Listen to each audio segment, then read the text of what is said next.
जी, पहला working day पढ़ के आए तो बहुत तकलीफ दे तो नहीं लगा। इंडस्ट्रीज की समझ आ रही है, इंडस्ट्री में अलग अलग सेगमेंट या सेक्टर्स होते हैं, ये समझ आ रहा है। 5 तरह की इंडस्ट्रीज पढ़ी थी। कौन सी 5 तरह की? Fragmented, declining, mature, global, emerging. Life के हिसाब से 3, इमर्जिंग, मैच्योर, डिक्लाइनिंग, और उसके अलावा जनरली एक ग्लोबल जो कि पूरी दुनिया में चल रही है, और फ्रेगमेंटेड। तो इंडस्ट्री के सेक्टर और ये जो इंडस्ट्री की डिफरेंट काइंड्स उन्होंने बताई हैं, सारी काइंड्स नहीं बताई, चंद काइंड शेयर की हैं इंफॉर्मेशन के लिए। इसमें कोई कंफ्यूजन, कोई सवाल, कोई बात जो नहीं समझ आ रही? जी जी, अब एक इंडस्ट्री सबसे बड़ा वर्ड है, इंडस्ट्री के नीचे सेक्टर आएगा, सेक्टर के नीचे मार्केट आएगी। फॉर एग्जांपल मैं बात करता हूँ industry education, sector professional courses वगैरह या सीए सीसीए वगैरह के कोर्सेज। मार्केट, लाहौर की मार्केट डिफरेंट है, इस्लामाबाद में सीए के कॉलेजेस की मार्केट डिफरेंट है, मुल्तान में डिफरेंट है, कराची में बिल्कुल डिफरेंट है। कि कराची के टीचर मिले तो वो कहते हैं जी वो हमारे यहाँ तो सीए की मार्केट इस तरह की है, लाहौर वाले कहते हैं जी लाहौर की सीए की मार्केट इस वक्त बड़ी प्रोमिसिंग है, लाहौर काफ़ी हब बन गया है क्योंकि पंजाब और केपी के का जो वो रूट है वो यहाँ पे है, और ऑनलाइन क्लास के बाद दूसरे सूबों के लोगों ने लाहौर से काफ़ी ज़्यादा ऑनलाइन क्लास लेना शुरू कर दी। फिर हम कहेंगे ऑनलाइन की मार्केट, तो इसका मतलब है मार्केट अलग अलग चीज़ है। एक ही सेक्टर के अंदर, एक ही जोन के अंदर अलग अलग मार्केट्स हो सकती हैं। इलेक्ट्रॉनिक्स में डीएचए की मार्केट डिफरेंट हो सकती है, गजुमता की मार्केट डिफरेंट हो सकती है। तो मार्केट थोड़ा छोटा वर्ड है, मार्केट चंद एक खास जगह या एक खास प्रोडक्ट वगैरह को लेके अगर हम बात कर रहे हैं तो मार्केट है। लेकिन जब हम उस पूरे बिजनेस की बात कर रहे हैं, उस पूरे पाकिस्तान में सारे लोग जो उस बिजनेस से वाबस्ते हैं, तो वो एक इंडस्ट्री है। फिर उस बिजनेस की जो अलग अलग शाखें हैं उनको हम सेक्टर्स कह देते हैं। तो फिर हर सेक्टर के अंदर अपनी अपनी अलग मार्केट भी होती है।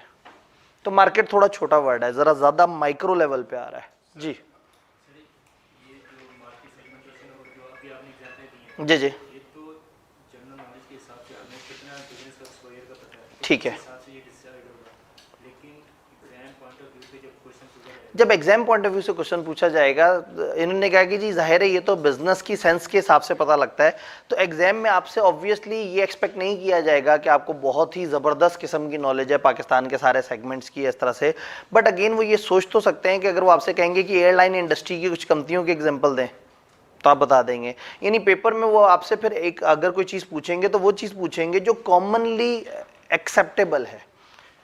फॉर एग्जाम्पल उन्होंने एक ज़माने में पेस्टल एनालिसिस पूछा कि आपने पेस्टल एनालिसिस करना है। नॉर्मली क्या करते हैं, वो एक बड़ा सा सिचुएशन दे देते हैं और कहते हैं इसमें से जवाब दो।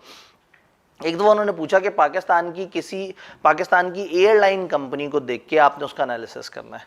यानी उसके बाद उन्होंने नहीं बताया कौन सी एयरलाइन किस तरह से, तो उन्होंने एज्यूम किया कि आप उसको समझ जाएंगे कि हाँ भाई एयरलाइन सेगमेंट जो है वो किस तरह से है, किस तरह काम कर रहा है।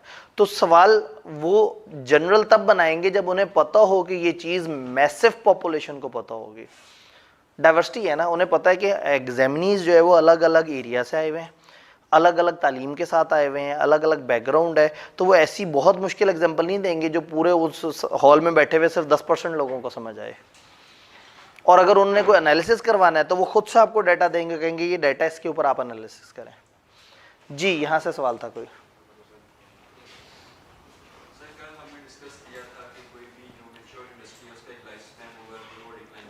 हमने कहा ज़्यादातर ऐसा होगा, ज़्यादातर ऐसा होगा, यानी कि ये एक कॉमन अजम्पशन है। हर अरूज को जवाल है, हम नॉर्मली कहते हैं। कुछ इंडस्ट्रीज को आपको नज़र आता है कि कभी जवाल नहीं है, बट बहुत सारे ऐसे टाइम्स आए जब लोगों ने देखा कि उन इंडस्ट्रीज को भी जवाल आ गया।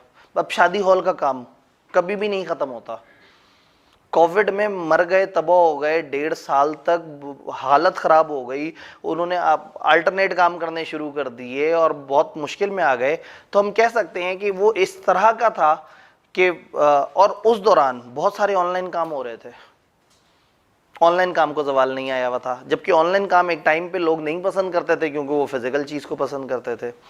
तो कहने का मतलब है कि हम जितना मर्जी सोच लें कि परफेक्ट और मैच्योर इंडस्ट्री है, जो थ्योरिस्ट हैं वो ये बिलीव रखते हैं कि हर इंडस्ट्री ने एक खास टाइम पे जवाल पे जरूर जाना है। भाई देखिए ना, टाइपराइटर जिस वक्त बना होगा उस टाइम पे उन्होंने सोचा होगा कि दुनिया में कम्युनिकेशन तो कभी भी नहीं खत्म होनी, और क्या आज खत्म हुई है? नहीं। लेकिन उसका वे बदल गया। अब वो एक फिजिकल जोर जोर से हिट लगने वाली मशीन से वाली इंक से काम नहीं हो रहा, अब वो एक सोफिस्टिकेटेड प्रिंटर से एक बड़े अच्छे टेक्निकल तरीके से हो रहा है। कल को प्रिंटर्स के भी अल्टरनेट आना शुरू हो जाएंगे। तो इसलिए इंडस्ट्री, हम अगर सोचें कि ऐसी बहुत सारी इंडस्ट्रीज हैं जो मैच्योर हैं, तो हम ओवर लाइफ बात कर रहे हैं, तो हो सकता है आज से 150 साल बाद वो डिक्लाइन की तरफ गई हुई हो। स्कूल कॉलेज, ऐसा लगता है इस इंडस्ट्री को कोई सवाल नहीं, हर किसी ने पढ़ना है, हर वक्त पढ़ना है, सारा कुछ है, लेकिन शायद मुश्किल से 40-50 साल रह गए हैं सेक्टर के, खत्म हो जाएगा। ऐप से पढ़ा करेंगे लोग, डिजिटल तरीके से पढ़ा करेंगे, टीचर्स रिकॉर्ड हुए पढ़े हुए होंगे, एक्टिविटीज बनी हुई होंगे, आप अपने एक ही टैब पे सारा कुछ कर रहे होंगे, वहीं आपको लर्निंग मिल रही है, वहीं सारा कुछ हो रहा है, उसी की प्रैक्टिकल एप्लीकेशन हो रही है, तो बड़ा कुछ हो जाना है। बहुत ही कुछ चलता फिरता टीचर चाहिए हो तो होलोग्राम आ जाना है कि टीचर का एक 3D इमेज बन गया। अब जो है वो आप एक अपने रूम में बैठे हुए, वहाँ एक खास किस्म का वो इंस्ट्रूमेंट लगा हुआ है और टीचर जो है वहाँ फिरते हुए आपको पढ़ा रहा है। ये भी मुश्किल है, मेटावर्स में चले जाए। सही कह रहे हैं, बहुत कुछ, मतलब दुनिया में जितनी तेजी से चेंजेस आ रही हैं तो सब कुछ पॉसिबल है। कहने का मतलब है कि वो इंडस्ट्रीज जो आज हमें बहुत स्टेबल नजर आ रही हैं, शायद वो आगे जाके, मतलब फॉर एग्जांपल ये लोहा, अब सबको पता है लोहे की चीजों को कोई सवाल नहीं है, लोहे ने हर वक्त इस्तेमाल होते रहना है, लेकिन आप कम से कम ऐसी कोई 100-150 चीज़ आइडेंटिफाई कर सकते हैं जो कभी लोहे की बना करती थी और अब वो अल्टरनेट प्लास्टिक या इस तरह की चीज़ों के ऊपर शिफ्ट हो गए। तो बड़ा कुछ बदल गया दुनिया में। तो तकरीबन हर इंडस्ट्री में, मतलब ज़रूरी नहीं कि इंडस्ट्री को सवाल आ जाए, लेकिन इंडस्ट्री में ऐसी डाइवर्सिफिकेशन हो जाती हैं, ऐसी डिफ्रेंसिएशन आ जाती हैं कि वो एक नई इंडस्ट्री जन्म ले लेती है और पुरानी इंडस्ट्री आहिस्ता आहिस्ता मर जाती है। कैमरे जैसी चीज़ नहीं सोच सकते कि ख़त्म होगा कभी, दुनिया की नीड है तस्वीरें खींचने की, सारा कुछ है। मोबाइल वाले उसने कन्वर्ज करके कैमरे को अपने अंदर समो लिया, तो कैमरे की जो स्टैंड अलोन इंडस्ट्री है वो तबाह हो गई। बड़ी बड़ी कंपनियां होती थी, उनकी रील्स होती थी, बाकायदा वो पूरा एक प्रोसेस होता था, धुलाई का प्रोसेस होता था, तस्वीरों का पर तस्वीर पैसे दिए जाते थे, एक पूरा निज़ाम था, सारा कुछ ख़त्म हो चुका है आज। तो इसलिए ना कुछ भी देख के ये नहीं सोचना है कि हाँ भाई ये परफेक्ट है, हर चीज़ को सवाल है, बस हमारा माइंड उसको उस तरह से नहीं रिकग्नाइज कर रहा। जैसे मैंने आपसे कहा 40-50 साल बाद ये एजुकेशन इस तरह की ख़त्म हो जाएगी, अब आपको अजीब सा लग रहा है। आज से 10 साल पहले अगर मैं आपसे कहता कि सीए में घर बैठ के ऑनलाइन क्लास भी ली जा सकती है, तो आप कहते लो सर ऐसे थोड़ी होता है, जब तक क्लास में बैठे हुए ना हो उस तरह से तो पढ़ाई नहीं होती, घर बैठ के क्या वीडियो देख के पढ़ा करेंगे? और अभी वीडियो देख के पढ़ रहे हैं लोग। किसी और टीचर ने किसी और लोगों को कुछ और तरीके से पढ़ाया और दूर बैठा बच्चा उसकी वीडियो देख के खुश हो रहा है और वो समझ रहा है वो क्लास का हिस्सा है। चलो उसको 100% वो फील नहीं आ रही, 60% आ गई है, आहिस्ता आहिस्ता टेक्नोलॉजी ऐसी इंप्रूव हो जाए कि उसको 80-85% फील आ जाए, क्यों निकलेगा घर से? अभी पेट्रोल सस्ते हैं, ट्रैवल के मसले नहीं हैं, आबादी बढ़नी है, ट्रैवल के मसले आने हैं, पेट्रोल के मसले आने हैं, रिसोर्सेज की शॉर्टेज होनी है, तो आहिस्ता आहिस्ता आहिस्ता आहिस्ता बहुत सारे जो फिजिकल काम चल रहे हैं वो वर्चुअल दुनिया में चले जाएंगे।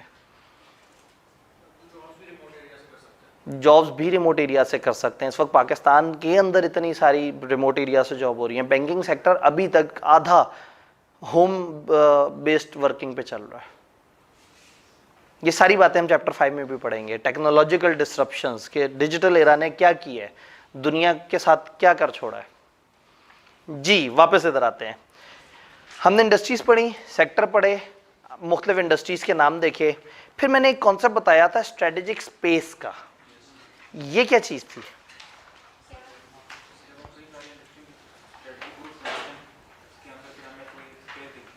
ठीक है जी, इन्होंने जो बताया उसमें एक नया वर्ड आ गया। इन्होंने कहा जो स्ट्रेटेजिक ग्रुप्स हैं उनको हम प्लेस करते हैं, फिर देखते हैं कि स्पेस कहाँ निकली है। तो स्ट्रेटेजिक ग्रुप क्या है, यहां से कोई बोलना चाह रहा था। स्ट्रेटेजिक ग्रुप किसे कहेंगे?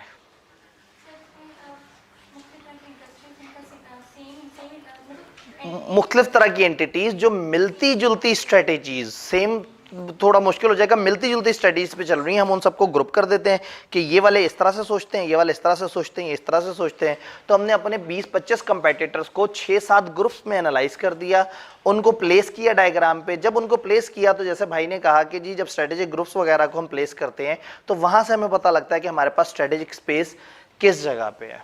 तो स्ट्रेटेजिक ग्रुप वाली बात और स्ट्रेटेजिक स्पेस में कोई कंफ्यूजन?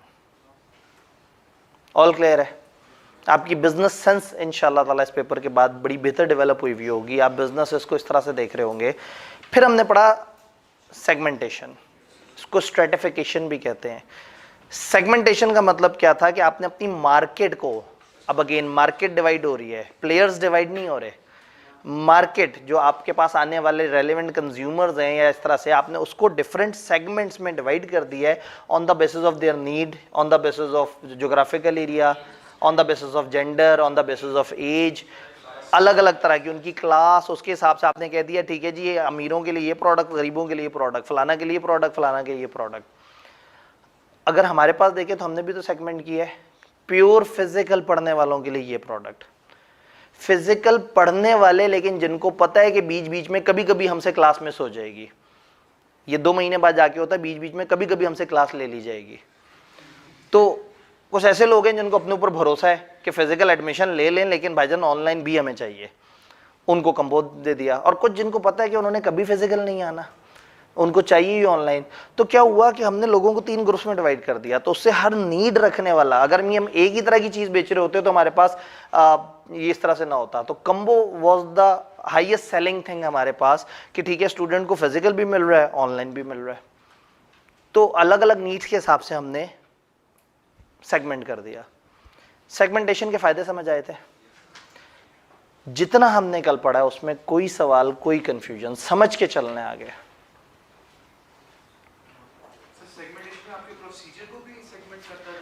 देखिए सेगमेंटेशन जब आपने मार्केट की कर दी ना तो फिर अब आप अपनी स्ट्रेटेजीज को भी तोड़ेंगे।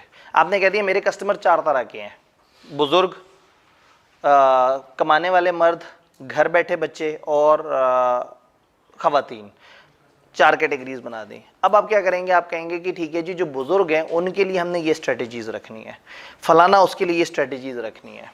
हम आगे एक स्ट्रेटेजी इसी चैप्टर में कॉन्सेप्ट पढ़ेंगे, उसमें हम कहेंगे ये SBU कहलाते हैं, स्ट्रेटेजिक बिजनेस यूनिट। आपकी कंपनी के अंदर वो अलग अलग एरिया है जिस पे आपने अलग से फोकस करना है। तो जब आपने मार्केट को सेगमेंट कर दिया तो अब आपको अपनी स्ट्रेटेजीज को सेगमेंट करना है कि फलाना वालों के लिए इस तरह से करना है, फलाना वालों के लिए इस तरह से करना है, फलाना वालों के लिए इस तरह से करना है। बिल्कुल ऐसे वो अब अगेन माइक्रोसॉफ्ट वाले पाकिस्तानी मार्केट को और तरह से लेके चलेंगे, किसी और मार्केट को और तरह से लेके चलेंगे। ये डिपेंड करता है, ये डिपेंड करता है कि वो कंपनी किस लेवल पे स्केल कर रही है। अगर एक कंपनी किसी भी मार्केट में बहुत ज्यादा पेनिट्रेट कर चुकी है तो जितना जितना आप डिवाइड करते जाएंगे उतना उतना अच्छा है। यानी मेरे लिए एक चीज है कि ये फिजिकल बच्चे और ये ऑनलाइन बच्चे। अगर मैं ज्यादा स्केल अप कर रहा हूं तो मेरे लिए बहुत जरूरी है कि ये कराची के बच्चे हैं और ये लाहौर के बच्चे हैं। एक टीचर जो कि लेक्चर पंजाबी में देता हो, कराची का बच्चा ऑफेंडेड फील करेगा, उसे नहीं समझ आएगा। ऐसे टीचर लेके आएंगे जो पंजाब में रह के उर्दू बोलते हैं, मुझे एक साइकोलॉजिकल एज मिल जाता है कि इत्तफाकन मेरी ज़बान जो है ना वो उर्दू है और थोड़ी शायद पता नहीं आपने नोट किया नहीं किया तो थोड़ी साफ भी है, ठीक है। तो वो तो सम टाइम क्या होगा कि जब आप बहुत ज़्यादा डीपली चले जाएंगे तो फिर आप हर शहर को सोचना शुरू कर देंगे। तो ये डिपेंड करता है कि कंपनी का ओवरऑल अप्रोच क्या है, वो किसी भी एक मुल्क पे कितना फोकस करना चाह रही है, उसमें से किसी एक जोन पे कितना फोकस करना चाह रही है। जो जितने पढ़े लिखे तरीके से आएगा, जितना रिसर्च करेगा, वो उतना अच्छा बिजनेस करेगा। फिर इसमें हम कहते हैं कॉस्ट बेनिफिट एनालिसिस, किसी चीज़ पे मार्केटिंग या रिसर्च करने की कॉस्ट क्या है और उससे आपको फ़ायदा कितना होगा। तो सम टाइम आप बहुत सारे काम इसलिए नहीं करते कि उससे फ़ायदा कम होगा, ख्वारी ज़्यादा हो जाएगी। जी जितना हमने पढ़ा उससे रिलेटेड कोई सवाल? We are talking about competitive forces, competition की बातें कर रहे हैं। और मज़े की बात है कि घर जाके आपने पढ़ा तो आपको अच्छा लगना शुरू हो गया, आपने आसपास के सफ़ों को भी देखना शुरू कर दिया कि वहाँ क्या चल रहा है। जैसे एक भाई इस वक्त पढ़ने के दौरान भी बोस्टन कंसल्टिंग ग्रुप की एक डायग्राम है, उसको बड़े गौर से देख रहे हैं कि नहीं यार ये मज़े की चीज़ लग रही है, पता नहीं सर यहाँ तक कब पहुँचेंगे। तो जब पढ़ाई से इश्क होना शुरू हो जाए ना जब दिल करे के पढ़ना है तो मैं समझूंगा हमारा MFA का टारगेट पूरा हो गया। तो ये इसलिए नहीं पढ़ना कि पेपर पास करना है, पेपर पास करना सबसे छोटा आउटपुट है इस क्लास का। हमारा असल आउटपुट है कि आपको बिजनेस एनवायरनमेंट की समझ आए और आप कल को ऑर्गेनाइजेशन में जाएं तो आप बिजनेस को समझें और पाकिस्तान में एक बेहतर एंटरप्रेन्योरल लेवल पे आ सके। हमारा मुल्क जिन मुश्किलों में गिरा हुआ है इस टाइम पे ना, एम्प्लॉय सबसे ज़्यादा फंस रहे हैं, जो नौकरी कर रहे हैं ना वो सबसे मुश्किल में है, लेकिन जो कारोबार कर रहे हैं उनको काफ़ी एज मिला हुआ है। चूँकि चीज़ें बढ़ती हैं वो उसको पास ऑन कर देते हैं कंज्यूमर की तरफ, उनकी कॉस्ट बढ़ी वो अपनी सेलिंग प्राइस भी बढ़ा लेते हैं, लेकिन जो तनख्वाहदार बंदा है उसकी रेवेन्यू नहीं बढ़ पाता है, ख़ास जगह पर रुका रहता है, उसके खर्चे बढ़ना शुरू हो जाते हैं। तो आप सब के अंदर से एक एंटरप्रेन्योरल जो सोच है ना वो जनरेट करनी बड़ी ज़रूरी है। तो हो सकता है by the end of session जो है वो आप लोगों को मैं गुमराह कर चुका हूँ और आप फिर नौकरियों से वज़ार हो चुके हो, ठीक है। लेकिन अगेन आर्टिकल्स नौकरी है, लेकिन वो ऐसी नौकरी है जिसमें आपको किसी और के खर्चे पे पाकिस्तान के 15-16 बिजनेसेस को समझने का मौका मिल जाएगा। तो कितने मज़े की बात है। आप अपना कारोबार शुरू करें, आपको नहीं पता लगना, आप टकरें खा के सीखेंगे। क्यों ना जिन्होंने टकरें खा खा के सीखे, इतनी सारी कंपनियां किसी फर्म में चले गए और फर्म के खर्चे पे जा जाके उन सबके बिजनेस एनवायरनमेंट देखा, समझा वो कैसे काम कर रहे हैं, उनका सिस्टम कैसे चल रहा है, ताकि कल को आप अपना सेटअप बनाएं तो आप बड़े अच्छे तरीके से बना सकें। काश मुझे भी ऐसा कोई टीचर मिल जाता ना जो एंटरप्रेन्योरल कैपेसिटी जगाता है। खुद ही से टकरे मार मार के सारा कुछ करना पड़ता है। लें जी जी, इसीलिए स्किल्स पॉलिश हैं। चलेंगे, एक अच्छा कम्प्लीमेंट है। तो वो कोशिश ये की है कि चीज़ों को जो पढ़ा रहे हैं उसको अप्लाई करें। बस मेरी रुकावट आ जाती है एथिक्स पे आके। बिजनेस करना आगे है, लेकिन रुकावट है कि करना एथिक्स के साथ है, वहाँ पे गड़बड़ खराब हो जाती है। पाकिस्तान में बहुत मुश्किल है इंतहाई ईमानदारी से साफ़ सुथरा बिजनेस करना, बहुत मुश्किल है। तो अभी जिद्दोजहद है और कुछ जगह हम नहीं रेजिस्ट कर पा रहे। मतलब कभी भी किसी भी डिपार्टमेंट का कोई बंदा अगर रिश्वत लेने आ जाता है, हम कुछ नहीं कर पाते, क्योंकि उसने बिला वजह 2 दिन के लिए कॉलेज सील कर देना है। हमारा कसूर भी कोई नहीं होगा, लेकिन हमें अदालत में साबित करना होगा और अदालत पहले इमरान खान को पेशी देगी, फिर हमारी बारी आएगी ना, तो हम तो रुल जाएंगे।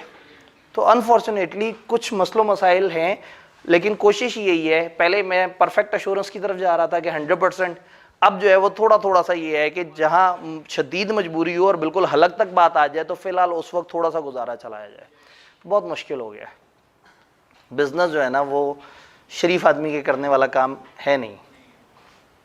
तो चलें, आप लोग तो शरीफ नहीं है ना, आपको सिखा दूँ बिजनेस, ठीक है। मेरे तो मसले हैं एथिक्स वाले, हम इधर भी एथिक्स का चैप्टर पढ़ेंगे। जब जब बिजनेस आएगा ना तब तक एथिक्स ज़रूर आएगा।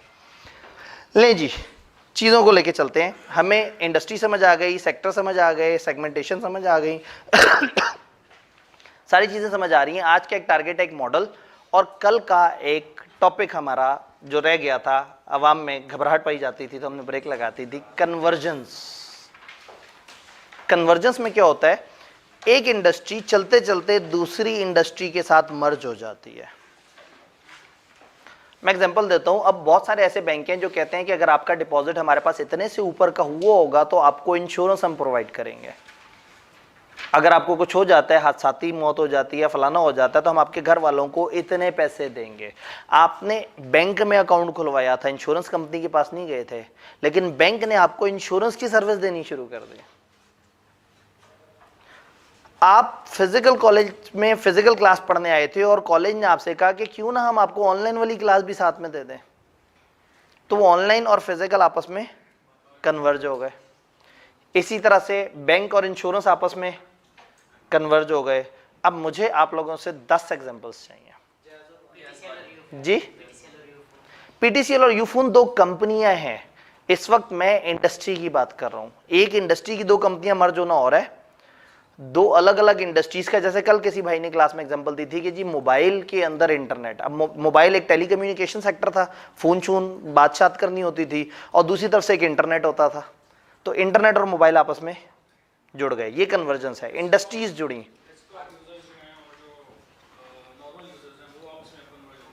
जो नॉर्मल यूजर्स हैं और कौन से, जो मोबाइल वाले यूजर्स हैं और यस, जो मोबाइल के यूज़र हैं और जो कंप्यूटर के यूज़र हैं वो मर्ज होके मोबाइल पे चले गए हैं। अब बड़े ही कम लोग कंप्यूटर इस्तेमाल करते हैं, अनलेस कि उन्होंने को बहुत ज़्यादा वर्ड एक्सेल पे लंबा चौड़ा काम करना हो। छोटे मोटे ज़्यादातर काम मोबाइल पे हो जाते हैं और बहुत खूबसूरत तरीके से भी हो जाते हैं।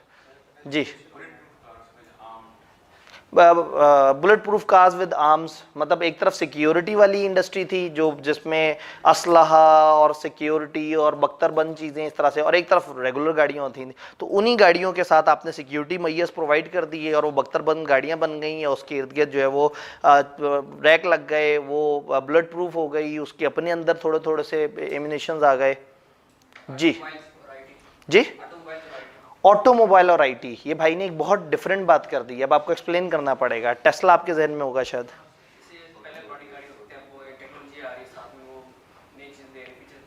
अब टेक्नोलॉजी से पहले गाड़ियां बड़ी मैनुअल सी होती थी और बड़े बेसिक से इक्विपमेंट्स होते थे। अब गाड़ी के अंदर टेक्नोलॉजी, आप गाड़ी के अंदर बैठे, उसका डैशबोर्ड एक कंप्यूटर है पूरा, वो आपके साथ इंटरेक्ट कर रहा है, वो बहुत सारी आपकी वॉइस कमांड्स ले रहा है और आप उसको लेके चल रहे हैं। और मतलब चैप्टर 5 में हम जाके पढ़ेंगे, टेस्ला ने तो बहुत ही तूफान मचा दिया।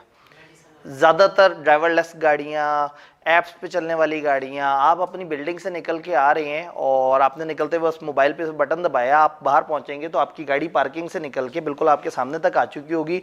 दरवाज़ा उसने खोला हुआ होगा और अंदर एसी फुल चला हुआ होगा ताकि आपको बैठते हुए गर्मी ना लगे। तो टेक्नोलॉजी और गाड़ी आपस में कन्वर्ज हो गए। और जी, ई कॉमर्स वगैरह, आपकी फिजिकल दुकानें और ये जो ऑनलाइन वेबसाइट्स वगैरह हैं ये आपस में कन्वर्ज हो गए और उन्होंने इस तरह से करना शुरू कर दिया। मेडिसिन और आईटी, ठीक है, और एजुकेशन और आईटी। आप गौर कर रहे हैं कि आप सब आईटी के साथ जोड़ रहे हैं। आईटी ने सत्यानाश फेर दिया है, हर बिजनेस के अंदर घुस गया है। तो हम एक पूरा चैप्टर पढ़ेंगे इस पे कि ये आईटी ने बिजनेसेस के साथ क्या किया। चैप्टर 5 जो है ना वो इसी चीज़ पे, वो जो वाहिद जिद्दत वाला चैप्टर है ना वो इसी इशू पे है। को और इंडस्ट्रीज ऐसी बताएं जिसमें सिर्फ आईटी ना हो, मतलब कुछ। जी, न्यूज़पेपर पहले फिजिकल पढ़ते थे और अब ऑनलाइन पढ़ रहे हैं, आईटी फिर आ गई। जी, ठीक है, टेक्सटाइल सेक्टर में ये कह रहे हैं कि पहले जो है वो और तरह से काम होता था, अब वो डिजिटल मशीन्स और वो इस तरह की चीज़ों पे शिफ्ट हो गए। इंडस्ट्रीज को जोड़े ना, इन्वर्टर, एसी, और मतलब एक हीटर वाली इंडस्ट्री होती थी, एक एसी वाली इंडस्ट्री होती थी, दोनों जोड़ गए, इन्वर्टर बना लिए, सर्दियों में गर्म, गर्मियों में ठंडा। और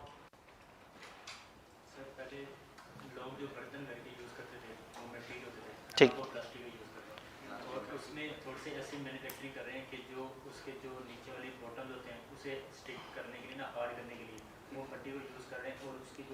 ठीक है। तो इन्होंने कहा प्लास्टिक वाला जो वो सेटअप था और जो चीनी के बर्तन या शीशे के बर्तन वगैरह होते थे उन सबको मर्ज करके अब एक मिक्स टाइप के बर्तन आ गए जो कि देखने में वैसे ही लग रहे हैं लेकिन असल में उनकी मेक जो है प्लास्टिक है। स्मार्ट फर्नीचर जिसको टेबल बना सकते हैं कि एक फर्नीचर है वही टेबल बन जाएगा, उसको ज़रा ऐसे करके फैलाएं तो वो आपका काउच सा बन जाएगा। तो इस तरह की चीज़ें आ गई। जी, मोबाइल ने घड़ियों की इंडस्ट्री ख़त्म कर दी। अरसा ही हुआ मैंने किसी को ऐसे करके टाइम देखते हुए, सिर्फ वो देखता है जिसने बहुत महंगी वाली घड़ी पहनी होती है और उसको होता है कि मेरी आस्तीन घड़ी के ऊपर आ रही है तो लोगों को मेरा ब्रांड नज़र नहीं आ रहा, तो वो ऐसे करके घड़ी देखता है, सामने घड़ी लगी हुई होती है लेकिन वो ऐसे करके देखता है। अब अगेन इसका मतलब है कि फिर जब वॉचेस वालों को पता लग गया कि अब टाइम देखने वाला काम तो गया हमारे हाथ से, तो उन्होंने उसमें दिखावे वाले एलिमेंट ऐड कर दिए कि जिसमें डायमंड इतने वो लगे हुए हैं, इसमें इस तरह से है, ये उस ब्रांड की है। तो अब घड़ी लोग टाइम देखने के लिए नहीं पहनते, उसको इस तरह से पहनते हैं जैसे वो एक सोने की चेन हो या कोई इस तरह की चीज़ हो कि जी वो जो डिस्प्ले वाली चीज़ हो। तो बिल्कुल सही कहा इन्होंने कि घड़ियों को मोबाइल खा गया। बिल्कुल सही कह रहे हैं, आर्टिफिशियल ज्वेलरी ने आपका जो ये गोल्ड ऑर्नामेंट्स वगैरह की मार्केट है तकरीबन बिठा दी, क्योंकि सबको पता लग गया कि देख मतलब दूर से देखने में प्यारे लगने चाहिए ना कि वो जेवरात हैं जो सोने जैसे हैं, वो किसी ने उसको वजन करके तो नहीं देखना। और दूसरा उन्होंने निकलना कब है, मुश्किल से साल में 1-2 इवेंट्स पे, वरना उसने लॉकर्स में होना है, उसने बैंकों में होना है, घर होना है, तो आपको हर वक्त टेंशन होनी है, पहना हो तो टेंशन, रखा हो तो टेंशन। तो आर्टिफिशियल ज्वेलरी इतनी तेजी से आई कि उसने ये जो गोल्ड का जो बहुत बड़ा सेटअप हुआ करता था और बहुत बड़े बड़े बिजनेसेस होते थे उनको काफी श्रिंक कर दिया। सर एडमंड्स और प्लस को ऑडियो कनेक्ट जो करते हैं कि आप किसी से बात कर सकते हैं बाइक चलाते हुए। ठीक है, जो आपके आईटी वही वाली बात है ना कि ब्लूटूथ से आपने कनेक्टिविटी दे दी, अब मोबाइल के साथ जो है वो आपके ईयरपॉड्स आ गए और उसमें आप जो है वो चीज़ों को लेके चल सकते हैं। हाँ जी, इधर से कोई एग्जांपल कन्वर्जेंस। हॉलीडे बिजनेस में जैसे वो लोग आपने कहा रहना है, आपने किसी से ट्रैवल करना, उन सबको कन्वर्ट कर देते हैं। हॉलीडे इंडस्ट्री पहले क्या होता था, लोग सिर्फ टिकटिंग करके देते थे और कुछ लोग होते थे जो दूसरे मुल्क में होटल छोटल वो करा के देते थे। ये सब कन्वर्ट हो गए, ये सारे कन्वर्ज हो गए, एक जगह आ गए। अब एक ही आपका हॉलीडे प्लानर होता है, वही आपकी टिकटें करा के देता है, वही आपको वीज़ा लगवा के देता है, वही आपके होटल का करता है, वही आपके वहाँ रहने का, खाने पीने का, वहाँ की लोकल ट्रैवलिंग मैनेज करके आपको कहता है भाई ये 2.5 लाख का आपका ट्रिप है। कन्वर्ज हो गई चीज़ें जी। करेंसी भी तो हो सकती है, आजकल फिजिकल करेंसी बिल्कुल अलग हो गई और डिजिटल करेंसी अलग हो गई। बिल्कुल, अब ये जो कार्ड वाली करेंसी है, ये जो प्लास्टिक करेंसी है, इसने बिल्कुल ही फिजिकल करेंसी ख़त्म कर दी है। मतलब जस्ट फॉर एग्जांपल, पता नहीं मुझे ऐसा करना चाहिए या नहीं, इस वक्त मेरे बटवे में सिर्फ 30 रुपये पड़े हैं, नहीं एक 50 भी है, बाकी खाली कार्ड्स पड़े हुए हैं जगह जगह। मतलब फिजिकल करेंसी बेचारी ऐसे ही। अब मुझे अगर कहीं हवा डलवानी पड़ जाए गाड़ी में, क्या होगा मेरे साथ? ज़्यादातर हवा वालों के पास भी कार्ड चलता होगा क्योंकि वो किसी अच्छी ब्रांडेड जगह पे बैठे हुए होंगे और वहाँ पे सारा कुछ है। तो कहने का मतलब है कि ये फिजिकल करेंसी की डीलिंग भी तकरीबन ना होने के बराबर रह गई। कार्ड्स और इसके ऊपर डिपेंडेंसी बहुत ज़्यादा बढ़ गई। स्पोर्ट्स और आर्टिफिशियल इंटेलिजेंस, इसमें हम लोग चैप्टर 5 में जाके नाइकी की एग्जांपल देखेंगे कि उसने बहुत ज़्यादा इस पे काम किया। इलेक्ट्रिक कार्स, अब आप ये देखें कि पेट्रोल डीजल पे चलने वाली गाड़ियों के बजाय इलेक्ट्रिक कार्स, तो वो बहुत पुराने ज़माने में इंट्रोड्यूस हुई थी, फिर आहिस्ता आहिस्ता पेट्रोल डीजल वाले पे शिफ्ट हो गए थे, अब दोबारा से हम इलेक्ट्रिक कार्स की तरफ आ रहे हैं।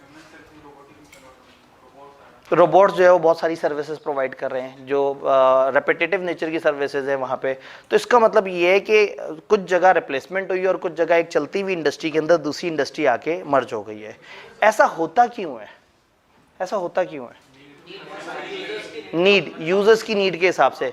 क्या ये हमेशा यूजर्स की नीड होती है?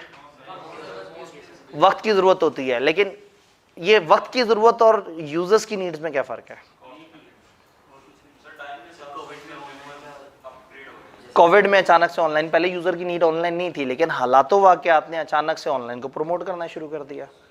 अच्छा, उस वक्त तो लोग हालातों वाक़यात से बदल के कुछ ऑनलाइन की तरफ गए, कुछ जज्बाती तो उससे पहले से ऑनलाइन पे काम कर रहे थे कुछ मन चले। मैं 2016 से ऑनलाइन पे काम कर रहा था। कहने का मतलब है कि उस वक्त लोगों ने तो नहीं कहा था कि ऑनलाइन पे आओ, हमने चाहा था कि हम लोगों को ऑनलाइन समझाएं। सम टाइम ये बिजनेस चाहता है कि वो लोगों को बताए कि आपके लिए ये दो चीज़ें एक जगह मिल जाएंगी। जैसे मैंने बैंक से नहीं कहा कि मुझे इंश्योरेंस दो, लेकिन बैंक ने खुद ही से ही इंश्योरेंस भी साथ में देनी शुरू कर दी। तो सम टाइम ये सप्लायर की तरफ से होता है और सम टाइम ये डिमांड होती है यूजर्स की। लोगों ने नहीं सोचा था, एसी के मैन्युफैक्चरर्स ने इन्वर्टर की तरफ शिफ्ट हो गए कि उन्हें पता लग गया कि ये चीज़ अल्टीमेटली लोगों को बेनिफिट देगी। तो सम टाइम आपकी कन्वर्जेंस होती है डिमांड लेड और सम टाइम आपकी कन्वर्जेंस होती है सप्लाई लेड। डिमांड लेड का क्या मतलब है? डिमांड जनरेट हुई, उस डिमांड के मुताबिक आपको शिफ्ट करना पड़ गया। और सप्लाई लेड क्या होगा? सप्लायर को लगा कि हमें चीज़ें कर देनी चाहिए।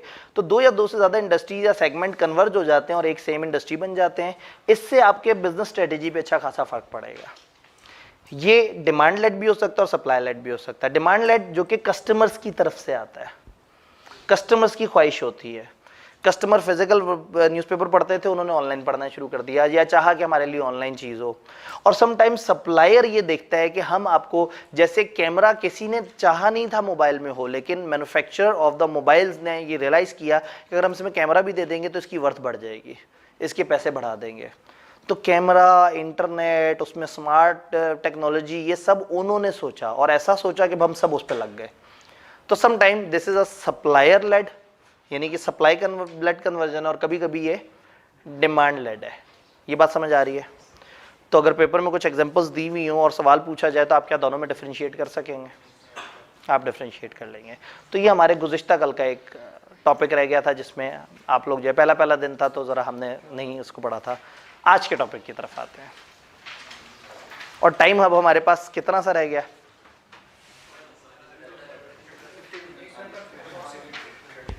उफ, चल आज तो मौसम भी अच्छा है, आज तो आप जो है ना पढ़ना चाहेंगे। एक छोटी सी डायग्राम है बस। जी सवाल यहाँ से था कोई? जो ब्रांड है वो डिफरेंट इंडस्ट्रीज में डील करता है, ठीक है। तो वो भी कन्वर्जेंस होगी या वो सेगमेंट? नहीं, असल में अगर एक बिजनेस कई इंडस्ट्री में डील कर रहा है तो हर इंडस्ट्री के लिए उसने एक अलग कंपनी बनाई हुई होगी, अलग टीम होगी, वो अलग तरीके से काम करते होंगे। आपकी एक ओवरऑल विजन होगा, लेकिन हर इंडस्ट्री की अपनी अपनी पॉलिसीज और वो सारा कुछ होगा। तो वो कन्वर्जन नहीं है, वो एक कंपनी कई बिजनेसेस में घुसी हुई है। तो इस वक्त हम जिस कन्वर्जन की बात कर रहे हैं वो है ओवरऑल इंडस्ट्री की कन्वर्जन के कौन कौन सी इंडस्ट्री को आप जोड़ के देख रहे होते हैं कि हाँ भाई ये फ़ोन ले लो तो इसमें ये 2-3 तरह की इंडस्ट्रीज कवर हो जाएंगी। फ़ोन ने कौन से कम से कम 10 बिजनेसेस को मुतासर किया है? ये जो स्मार्टफोन्स हैं इसने कौन सी तरह के 10 बिजनेसेस ख़राब कर दिए? एक तो घड़ी वाला आप लोगों ने थोड़े पहले बताया, कैलकुलेटर्स, मतलब कैलकुलेटर अक्सर लोग जनरल अपने पास कैलकुलेटर रखते थे, अकाउंटेंट ज़रा ज़्यादा बड़े वाला कैलकुलेटर, वो ख़त्म हो गया।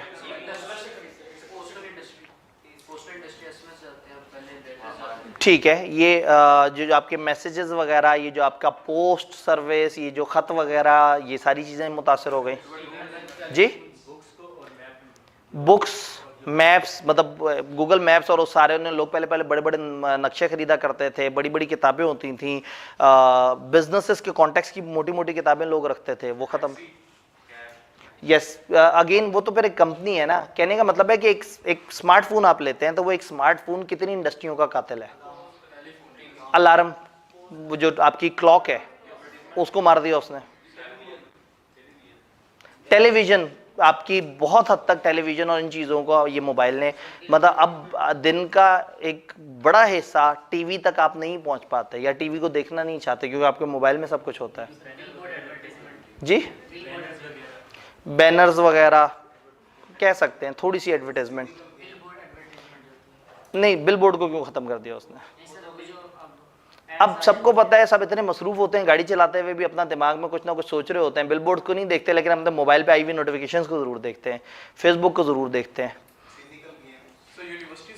फिजिकल गेम्स थी, कार्डबोर्ड गेम्स होती थी, लोग फिजिकली बाहर निकलते थे। मुझे याद है हमारे टाइम पे ग्राउंड पे लड़ाइयाँ हो रही होती थी, बड़े बड़े ग्राउंड में अलग अलग हिस्से बने होते थे और जगह जगह लोग खेल रहे होते थे। और अब ग्राउंड ऐसे वीरान नज़र आते हैं। और ऊपर से मैंने कुछ अर्से पहले कॉन्सेप्ट देखा तो मैंने कहा कि ये शायद मजाक हो रहा है कि उन्होंने एक जगह जाला सा लगाया हुआ है, वो जाल लगाया हुआ है और उसके अंदर क्रिकेट खेल रहे हैं। मैंने कहा शायद ये कुछ लोग शोगल में इकट्ठे हुए होंगे थोड़ी सी क्रिकेट खेलने, पता ही लगा वो पूरी इंडस्ट्री बन गई है। और आहिस्ता आहिस्ता वो जो ग्राउंड में जाके क्रिकेट खेलने वाली चीज़ है वो ख़त्म हो गई है। लोग जाते हैं एक जगह पे, एक छोटे से एरिया के ऊपर ऐसे करके नेट लगा हुआ होता है, वहाँ जाके जो है वो खेलते हैं और वो 1-1 घंटे का 1-1 हज़ार 1,500 1,500 रुपया दे रहे होते हैं और खुश हो रहे होते हैं कि देखो हम क्रिकेट खेल रहे हैं। फुटबॉल खेल रहे होते हैं उसके अंदर, उसको फिर फुटबॉल नहीं कहते, वो फुटसॉल कह देते हैं। लेकिन कहने का मतलब यही है कि चीज़ें कन्वर्ट हो रही हैं, आहिस्ता आहिस्ता नीड्स बदल रही हैं। इस मोबाइल ने आप लोगों को सुस्त बना दिया है, फैमिली रिलेशंस ख़त्म हो गए। बड़ा अरसा हुआ कि किसी के घर अगर हम गए और हम खाने की मेज़ पे बैठे हैं तो सारे लोग वाकई ही बातें कर रहे हों। जितने भी दरमियानी एज या छोटी एज के बच्चे होते हैं ना, वो साथ साथ उनके एक मोबाइल होता है और उसको साथ साथ देख रहे होते हैं। अब तो बड़ी एज के बच्चे भी ऐसा कर रहे होते हैं, बड़ी एज के बड़े भी ऐसा कर रहे होते हैं। छोटे छोटे मेडिकल इक्विपमेंट्स, आपका हार्ट रेट वगैरह इसमें हो गया, आपके डेली आपने कैलोरीज कितनी बर्न की हैं, आपने वॉक कितनी की है, वो बहुत सारी डिवाइसेस जो साथ साथ अपने यूज़ करते थे लोग, वो ख़त्म हो गई। तो ये तो बड़ा जालिम है। मेजरमेंट वगैरह मुख्तलिफ जगह पे मेजरमेंट लेनी थी, मैं मोबाइल में ऐप इंस्टॉल करके इस तरह से कैमरे को यूं करके ऐसे करके घुमाया, उसने बता दिया कि ये इतने फुट इतने इंच है। तो गेम इतनी बदल गई है। खैर इतने दुखी नहीं होते, अभी उतना ज़्यादा परेशानी नहीं है। 5 फोर्सेस पोर्टर का, ये एक डायग्राम सामने है, इस डायग्राम को तो हम एक एक करके समझेंगे। मैं ज़रा इसको बताऊं कि ये है क्या। कंपटीशन पे Michael Porter is the theorist जिसने बहुत ज़्यादा काम किया है। उसने बताया कि कंपटीशन में आपने क्या करना है, किस तरह से करना है। तो इसने जो अप्रोच बताई है, उसने एक मॉडल बताया, उसने कहा 5 आपकी फोर्सेस होती हैं जो आपने हमेशा देखनी होती हैं किसी भी सेक्टर, किसी भी बिजनेस सेगमेंट में एंटर होते हुए। भाई फॉर एग्जांपल मेरे पास एक टारगेट है कि मैं बच्चों का एक स्कूल शुरू कर लूँ, पैसे हैं तो एक तरीका ये है कि मैं बच्चों का एक स्कूल शुरू कर लूँ, एक ये है कि मैं को फर्नीचर बनाने वाली कंपनी शुरू कर दूँ, और एक जहन में ये है कि एसी बनाने वाली कंपनी शुरू कर दूँ। अब ये व्हाट आर द फैक्टर्स जिस पे मैं डिसाइड करूंगा कि मैं बच्चों का स्कूल बनाऊं, मैं फर्नीचर बनाऊं या मैं एसी बनाऊं। मल्टीपल फैक्टर्स हमारे जहन में आते हैं। हमारी स्ट्रेंथ कहाँ पे है, इन्वायरमेंट में किसकी ज़्यादा डिमांड है, किस पे कम पैसे लगने हैं, ज़्यादा पैसे लगने हैं। पोर्टर ने कहा भाई आपने पहले देखना है कि वो इंडस्ट्री मज़े की है या नहीं, फिर उसके अंदर उतर के देखना है कि आपकी वहाँ पे क्या पोजीशन है, इंडस्ट्री अच्छी है या नहीं। उसके लिए 5 फोर्सेज आपने देखनी है। कौन सी 5 फोर्सेस सामने स्क्रीन पे लिखते हैं, इसे मैं गाइब करता हूं। 5 फोर्सेस। सबसे पहले वहां देखें राइवलरी कितनी है। राइवलरी, इसको हम कंपटीशन भी बोलते हैं। राइवलरी कितनी है उस इंडस्ट्री में। मैं एक इंडस्ट्री में एंटर होने लगा हूं जिसमें राइवलरी बहुत ज्यादा है, और एक ऐसी इंडस्ट्री जिसमें राइवलरी बहुत कम है। तो जहां राइवलरी, कंपटीशन बहुत ज़्यादा है, वहां रेट्स भी ज़्यादा ऊपर नीचे नहीं हो सकते होंगे, वहां मुकाबले भी बहुत ज़्यादा होंगे, वहां से मार्केट शेयर निकालना भी मुश्किल होगा। और जहां राइवलरी कम होगी वहां चीज़ें थोड़ी सी बेहतर होंगी, वहां एंटर होना ठीक है। इन्होंने कहा कि सर फिर बैरियर टू एंट्रेंस भी होगा, वो एक और वेरिएबल है। इस वक्त हम बात कर रहे हैं राइवलरी। तो जहां राइवलरी ज़्यादा है वहां बिजनेस को मज़ा नहीं आएगा, और जहां राइवलरी कम है वहाँ मज़ा आएगा। पहले बेसिक लेवल पे डिस्कस करते हैं, फिर आगे। देन हम ये देखते हैं कि वहाँ पे बार्गेनिंग पावर ऑफ कस्टमर तो नहीं, कहीं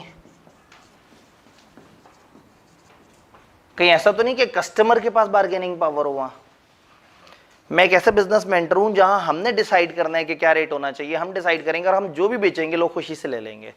तो इसका मतलब है कस्टमर के पास कोई बार्गेनिंग पावर नहीं है। और ऐसा सेक्टर जहां कस्टमर 10 जगह फिरता है, अपनी पसंद की जगह पे अपने पसंद की चीज़ खरीदता है, अपने पसंद के रेट पे, क्वालिटी भी उसको उसके लेवल की चाहिए। तो इसका मतलब है कि वो ऐसी इंडस्ट्री है जहां कस्टमर के पास बार्गेनिंग पावर ज़्यादा है। इन्होंने कहा जी सीए के इंस्टीट्यूट, कस्टमर के पास काफ़ी बार्गेनिंग पावर है, स्टिल नहीं है अनफॉर्चुनेटली, लेकिन काफ़ी सारे बिजनेसेस से बेहतर है राइवलरी ज़्यादा होने की वजह से। जी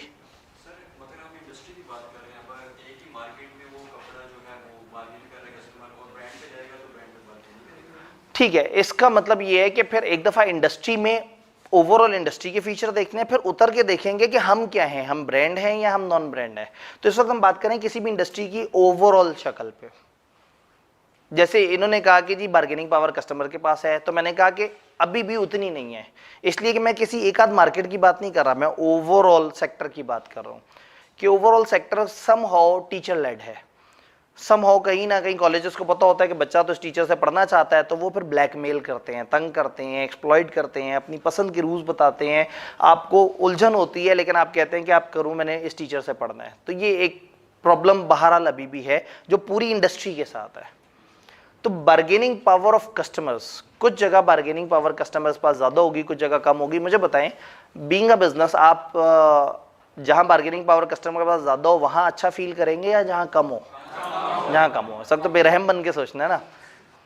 फिर कुछ बिजनेसेस में बार्गेनिंग पावर सप्लायर की भी होती है।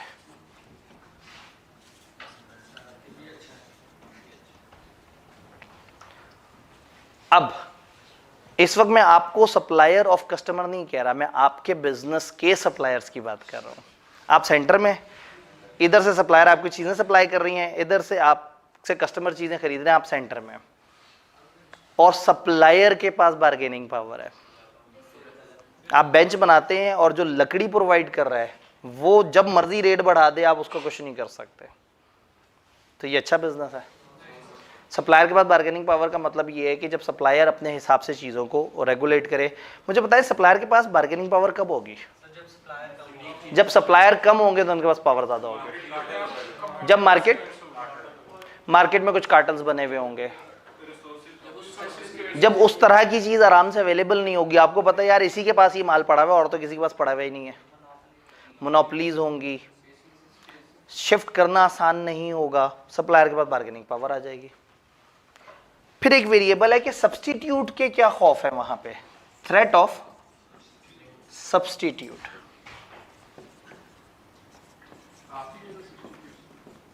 जी अब सब्स्टिट्यूट यानी कि हर बिजनेस में एक प्रोडक्ट सेल हो रही होती है।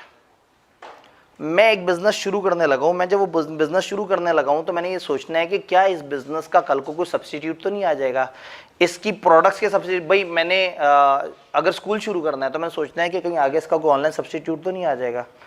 मैंने फर्नीचर वाला काम शुरू करना है तो मुझे ये समझ आया कि फर्नीचर वाले काम में जो मर्जी हो जाए सब्स्टिट्यूट इतना आराम से नहीं आएगा। हाँ फलाना काम शुरू करना है उसमें सब्स्टिट्यूट आ सकता है या नहीं। जैसे सीए के कॉलेजेस, सीए नाम की प्रोडक्ट का इस वक्त आईकैप की वजह से सब्स्टिट्यूट नहीं आ पा रहा।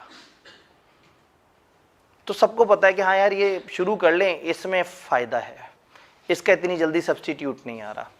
लेकिन अगर मैं पंखा बनाने वाला काम शुरू करूं और कल को पंखे के कुछ और ऐसे सब्स्टिट्यूट आ जाएं, दीवार पे लगा हुआ एक लाइट वेट सा एक खास मशीन जो कि हल्की हल्की सी हवा कमरे में फेंक रही है, जिसका ना शोर है ना बहुत ज़्यादा डिस्टर्बेंस है और कमरा खूबसूरत भी लग रहा है, तो हो सकता है मैं आज बिजनेस शुरू करूं और 2 साल बाद सोच रहा हूं यार मैंने क्या किया था। मैं उस वक्त इंडस्ट्री में आया जब वो डिक्लाइन होने वाली थी।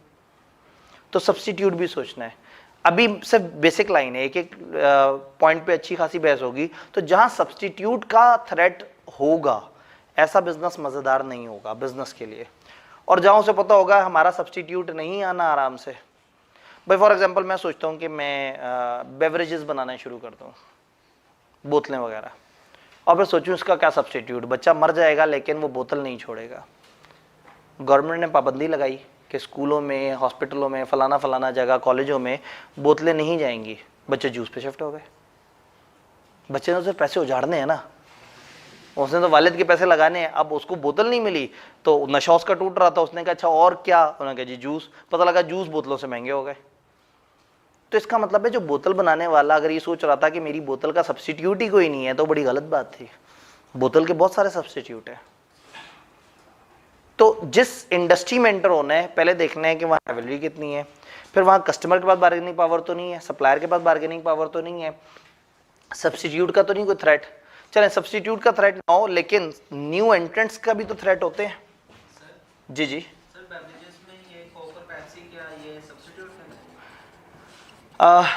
नहीं, इंडस्ट्री की बात हो रही है, कंपेटिटर्स की प्रोडक्ट की बात नहीं हो रही। Industry is beverages, industry is soft drinks.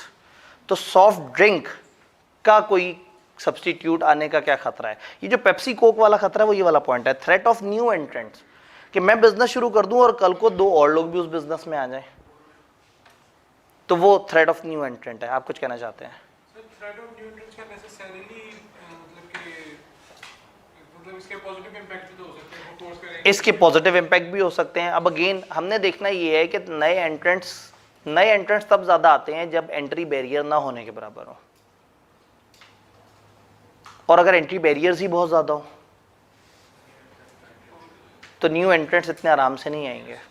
वो बिजनेस जो कोई भी शुरू कर सकता है उसमें तो धड़ाधड़ हर वक्त लोग आ जाएंगे, और वो बिजनेस जिसको शुरू करने से पहले 15,000 तरह के लाइसेंस लेने पड़ते हो, बहुत महंगा कैपिटल लगाना पड़ता हो, उधर हर कोई एंटर नहीं होगा। तो नए एंट्रेंट्स के अपने फायदे और नुकसान भी हैं। इस वक्त करना ये है कि हमने इस मॉडल को इन 5 डायमेंशन में देखना है। पोर्टर का मॉडल है, इसको हम कहते हैं 5 फोर्सेस मॉडल। ये 5 कंपटीशन की फोर्सेस हैं कि आपने कहीं पे भी एंटर होना है तो आपने इन 5 फोर्सेस के कॉन्टेक्स्ट में देखना है। मैं प्रैक्टिकली आपको समझाने के लिए एक एग्जांपल देता हूँ।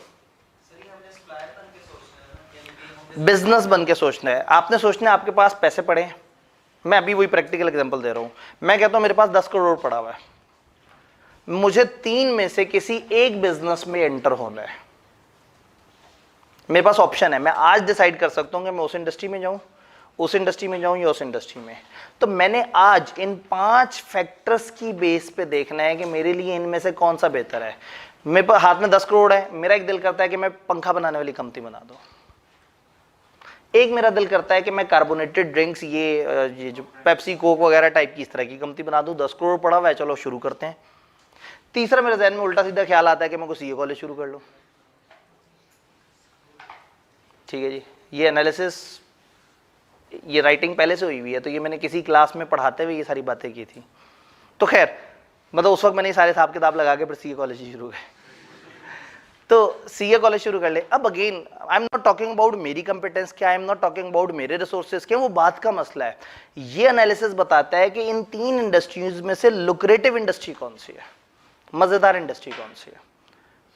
जब आप ये देख लेंगे ये मजेदार है, तो फिर हम देखेंगे अच्छा मैं उस इंडस्ट्री में कैसा परफॉर्म करूंगा, मेरे रिसोर्सेज कैसे हैं, मेरी कंपिटेंस कैसे है। चैप्टर 8 बताएगा मैं कैसा हूं, चैप्टर 7 बताता है मार्केट कैसी है। इस वक्त हम देख रहे हैं मार्केट के हिसाब से 3 बिजनेस मेरे जहन में आए। अब एक एक करके मैं समझने की कोशिश करता हूं कि आपको बात समझ आ रही है या नहीं आ रही। राइवलरी का मतलब है कंपटीशन। फैन मैन्युफैक्चरिंग के बिजनेस में कंपटीशन के क्या हालात हैं? बहुत हाई है। कितनी कंपनी है? बहुत सारी हैं। अगर मैं रफली सम अप करना चाहूं 20 से 25 तो हैं। जब 20 से 25 कंपनियों से 25 कंपनियों और सब आपस में लड़ रहे हो, तो किसी एक के पास भी पूरी मार्केट का 4% शेयर होगा औसतन। कुछ बड़ी होंगी, हो सकता है उनके पास 10-11% हो, तो कुछ बेचारी गरीब होंगी उनके पास 1% से भी कम शेयर होगा। तो मैं उन 25 में एक 26वां ऐड हो जाऊं और मैं बड़ी लड़ाई झगड़े करने के बाद जो मार्केट से शेयर निकालूं वो बहुत ही थोड़ा सा हो।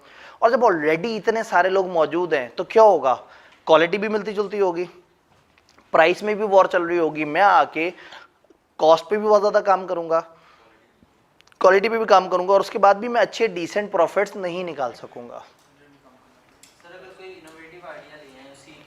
अगर कोई इनोवेटिव आइडिया ले आए, ये फिर अगला मामला है ना। इस वक्त हम देख रहे हैं इंडस्ट्री कैसी है, फिर मैं देखूंगा मैं क्या क्या कर सकता हूं।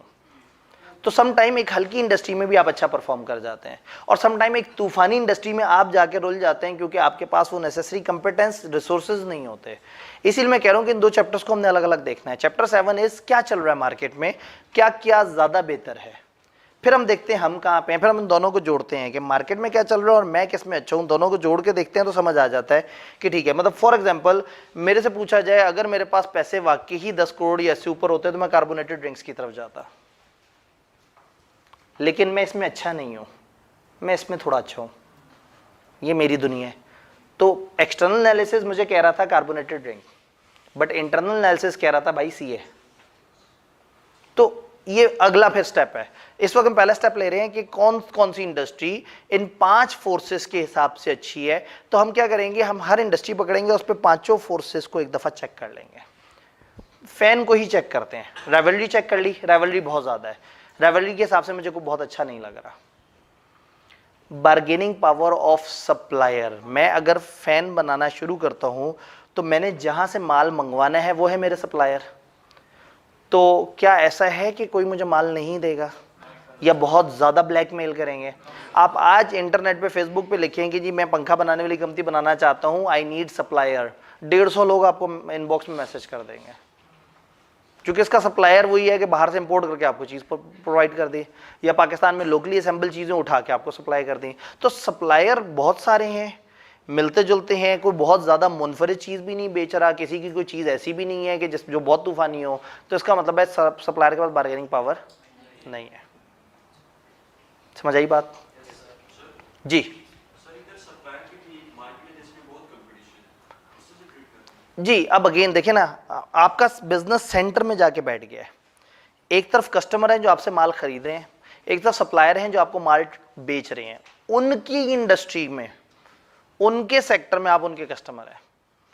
तो मैं फैन मैन्युफैक्चरिंग की बात कर रहा हूं, वो फैन के इंपोर्टर्स हैं, उनका अलग बिजनेस है, मेरा अलग बिजनेस है। तो फैन मैन्युफैक्चरिंग वाला फैन के इंपोर्टर से जब माल उठा रहा है तो वो इंपोर्टर इसको कितना तंग कर रहा है, इसका सप्लायर इसके साथ कितना अच्छा है या कितना बुरा। बात समझ आई? कस्टमर्स के पास बार्गेनिंग पावर है या नहीं है?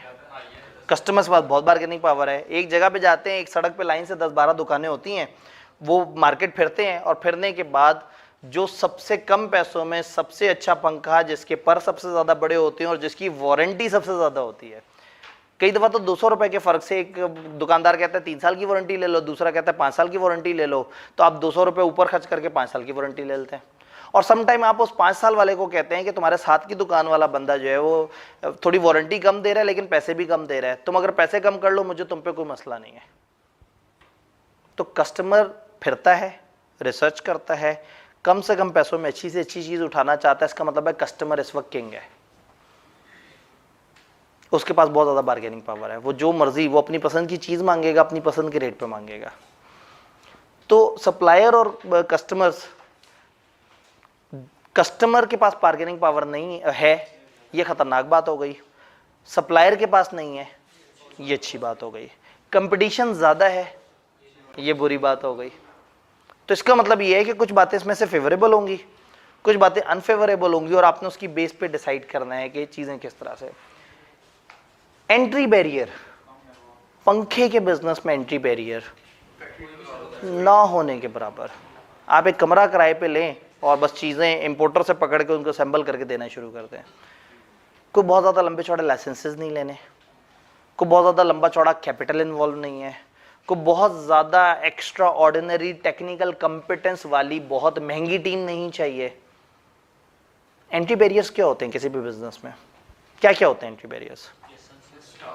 उसके लाइसेंसेस की रिक्वायरमेंट, उसके स्टार्ट करने के जो खर्चे वगैरह हैं जी, लीगल रिक्वायरमेंट्स वगैरह उस बिजनेस की, नंबर ऑफ सप्लायर, कह सकते हैं कि ऑलरेडी मार्केट के क्या हालात है, और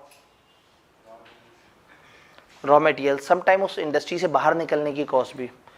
आप एक काम शुरू करते हुए सोचते हैं कि एंड पे इसको मुझे डिसमेंटल भी तो बंद ही करना है। गालबन आइए 16 की बातें याद होंगी, जिसमें हम उसका एंड पे जो उसको समेटने का खर्चा है वो भी कैपिटलाइज कर रहे होते हैं, क्योंकि that is part of the deal. आप भाग नहीं सकते उससे इतने आराम से। ओवरऑल लेबर कॉस्ट, ओवरऑल उस सेक्टर में कैपेक्स कितनी रिक्वायरमेंट है, थ्रेट ऑफ सब्सटीट्यूट। पंखे के बिजनेस में आ रहे हैं, पंखे के क्या क्या सब्सटीट्यूट हो सकते हैं? एसी बहुत महंगा सब्सटीट्यूट निकाला आपने। थोड़ा सा दरमियान में आए ना, एयर कूलर वगैरह, वो नई तरह की जो स्मार्ट से फैन आ रहे हैं, पेडेस्टल जो कि बड़े लाइट वेट से, जो बहुत ज़्यादा वजन नहीं करते, वॉल फैन, ये ब्रैकेट फैन जो दीवार में लगे हुए हैं, ओवरऑल जनरल कूलिंग भी करवा सकते हैं थोड़ा सा प्लानिंग करके। तो यानी कि पंखा एक ऐसी चीज़ नहीं है कि आप कहें मैं पंखे में आ गया हूँ तो बस अगले 40, 50, 100 साल तक इस बिज़नेस को कोई जवाल नहीं है। इसके सब्सटीट्यूट का दरमियाने लेवल का खतरा है, बहुत ज़्यादा भी नहीं है लेकिन बहुत कम भी नहीं है। तो कुछ बातें प्लस हुई, कुछ माइनस हुई। कार्बोनेटेड ड्रिंक में आते हैं, राइवलरी बहुत ही कम है, गिनती के 2-3 बड़े प्लेयर्स। ठीक है, राइवलरी से मुराद ये नहीं कि वो आपस में लड़ कितना रहे हैं,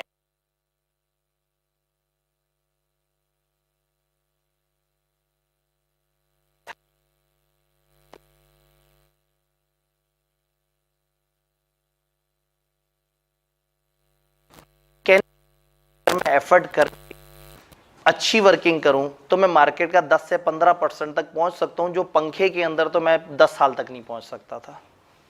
जब प्लेयर्स कम है तो इसका मतलब है मार्केट में गुंजाइश है।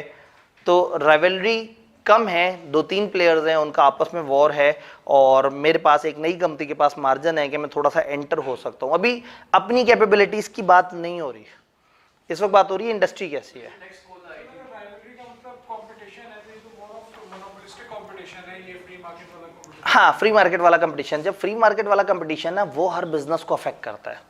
बिजनेस को क्वालिटी भी बेहतर करनी पड़ती है, प्राइस का भी। ये 2-3 ही आपस में मिलके कहते हैं कि भाई हम सब सेम रेट रखेंगे। अब कस्टमर ने पेप्सी नहीं तो कोक तो पीनी पीनी है। तो अल्टीमेटली ऐसी जगह पे वो इतना वो नहीं है, मुश्किल नहीं है एक बिजनेस के लिए सरवाइव करना, बजाय उसके कि वहाँ के जहाँ साथ वाला दुकानदार 200 रुपये कम पे आपका कस्टमर तोड़ के चला गया। तो जहाँ इस तरह का गंदा कंपटीशन होगा, बहुत ज़्यादा सप्लायर्स होंगे, बहुत सारे लोग होंगे, तो वो बिज़नेस अच्छा नहीं है। लेकिन जहाँ सब वो सप्लायर मुनासिब हो या जहाँ राइवलरी कम हो, वो थोड़ा पॉजिटिव है। इस एनालिसिस के मुताबिक पॉजिटिव है। राइवलरी यहाँ पे भी पॉजिटिव है, कार्बोनेटेड ड्रिंक्स के अगर बात करें। लेकिन स्टार्ट में भी मैंने जैसे जिक्र किया था, गोरमे का था, हम वो फारे हो गए गुर में मिजान वाले एंटर हुए, डबल कोला वाले एक ज़माने में एंटर हुए थे, आरसी एंटर हुए, सब आहिस्ता आहिस्ता फारिग हो गए।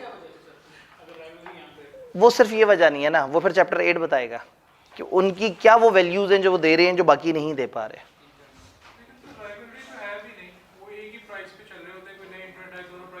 तो कहने का मतलब है जब उस तरह की राइवलरी नहीं है, राइवलरी बिजनेस को तकलीफ देती है, कस्टमर को तो फायदा देती है।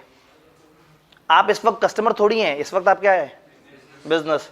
तो राइवलरी कम है और वो मिलजुल के प्यार मोहब्बत में एक दूसरे के साथ मिल के बांट के चल रहे हैं, तो आप भी चले जाएंगे, आप भी उसी प्लेट में जाके खाना शुरू कर देंगे। बार्गेनिंग पावर सप्लायर के पास है या नहीं? कार्बोनेटेड ड्रिंक्स के सप्लायर कौन है?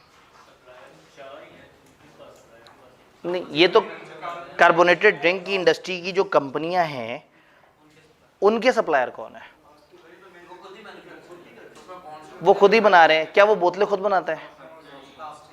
बोतलें कहीं ना कहीं से लेते होंगे। क्या उनका जितने इंग्रेडिएंट्स हैं वो उन्होंने खुद ही ग्रो किए हैं?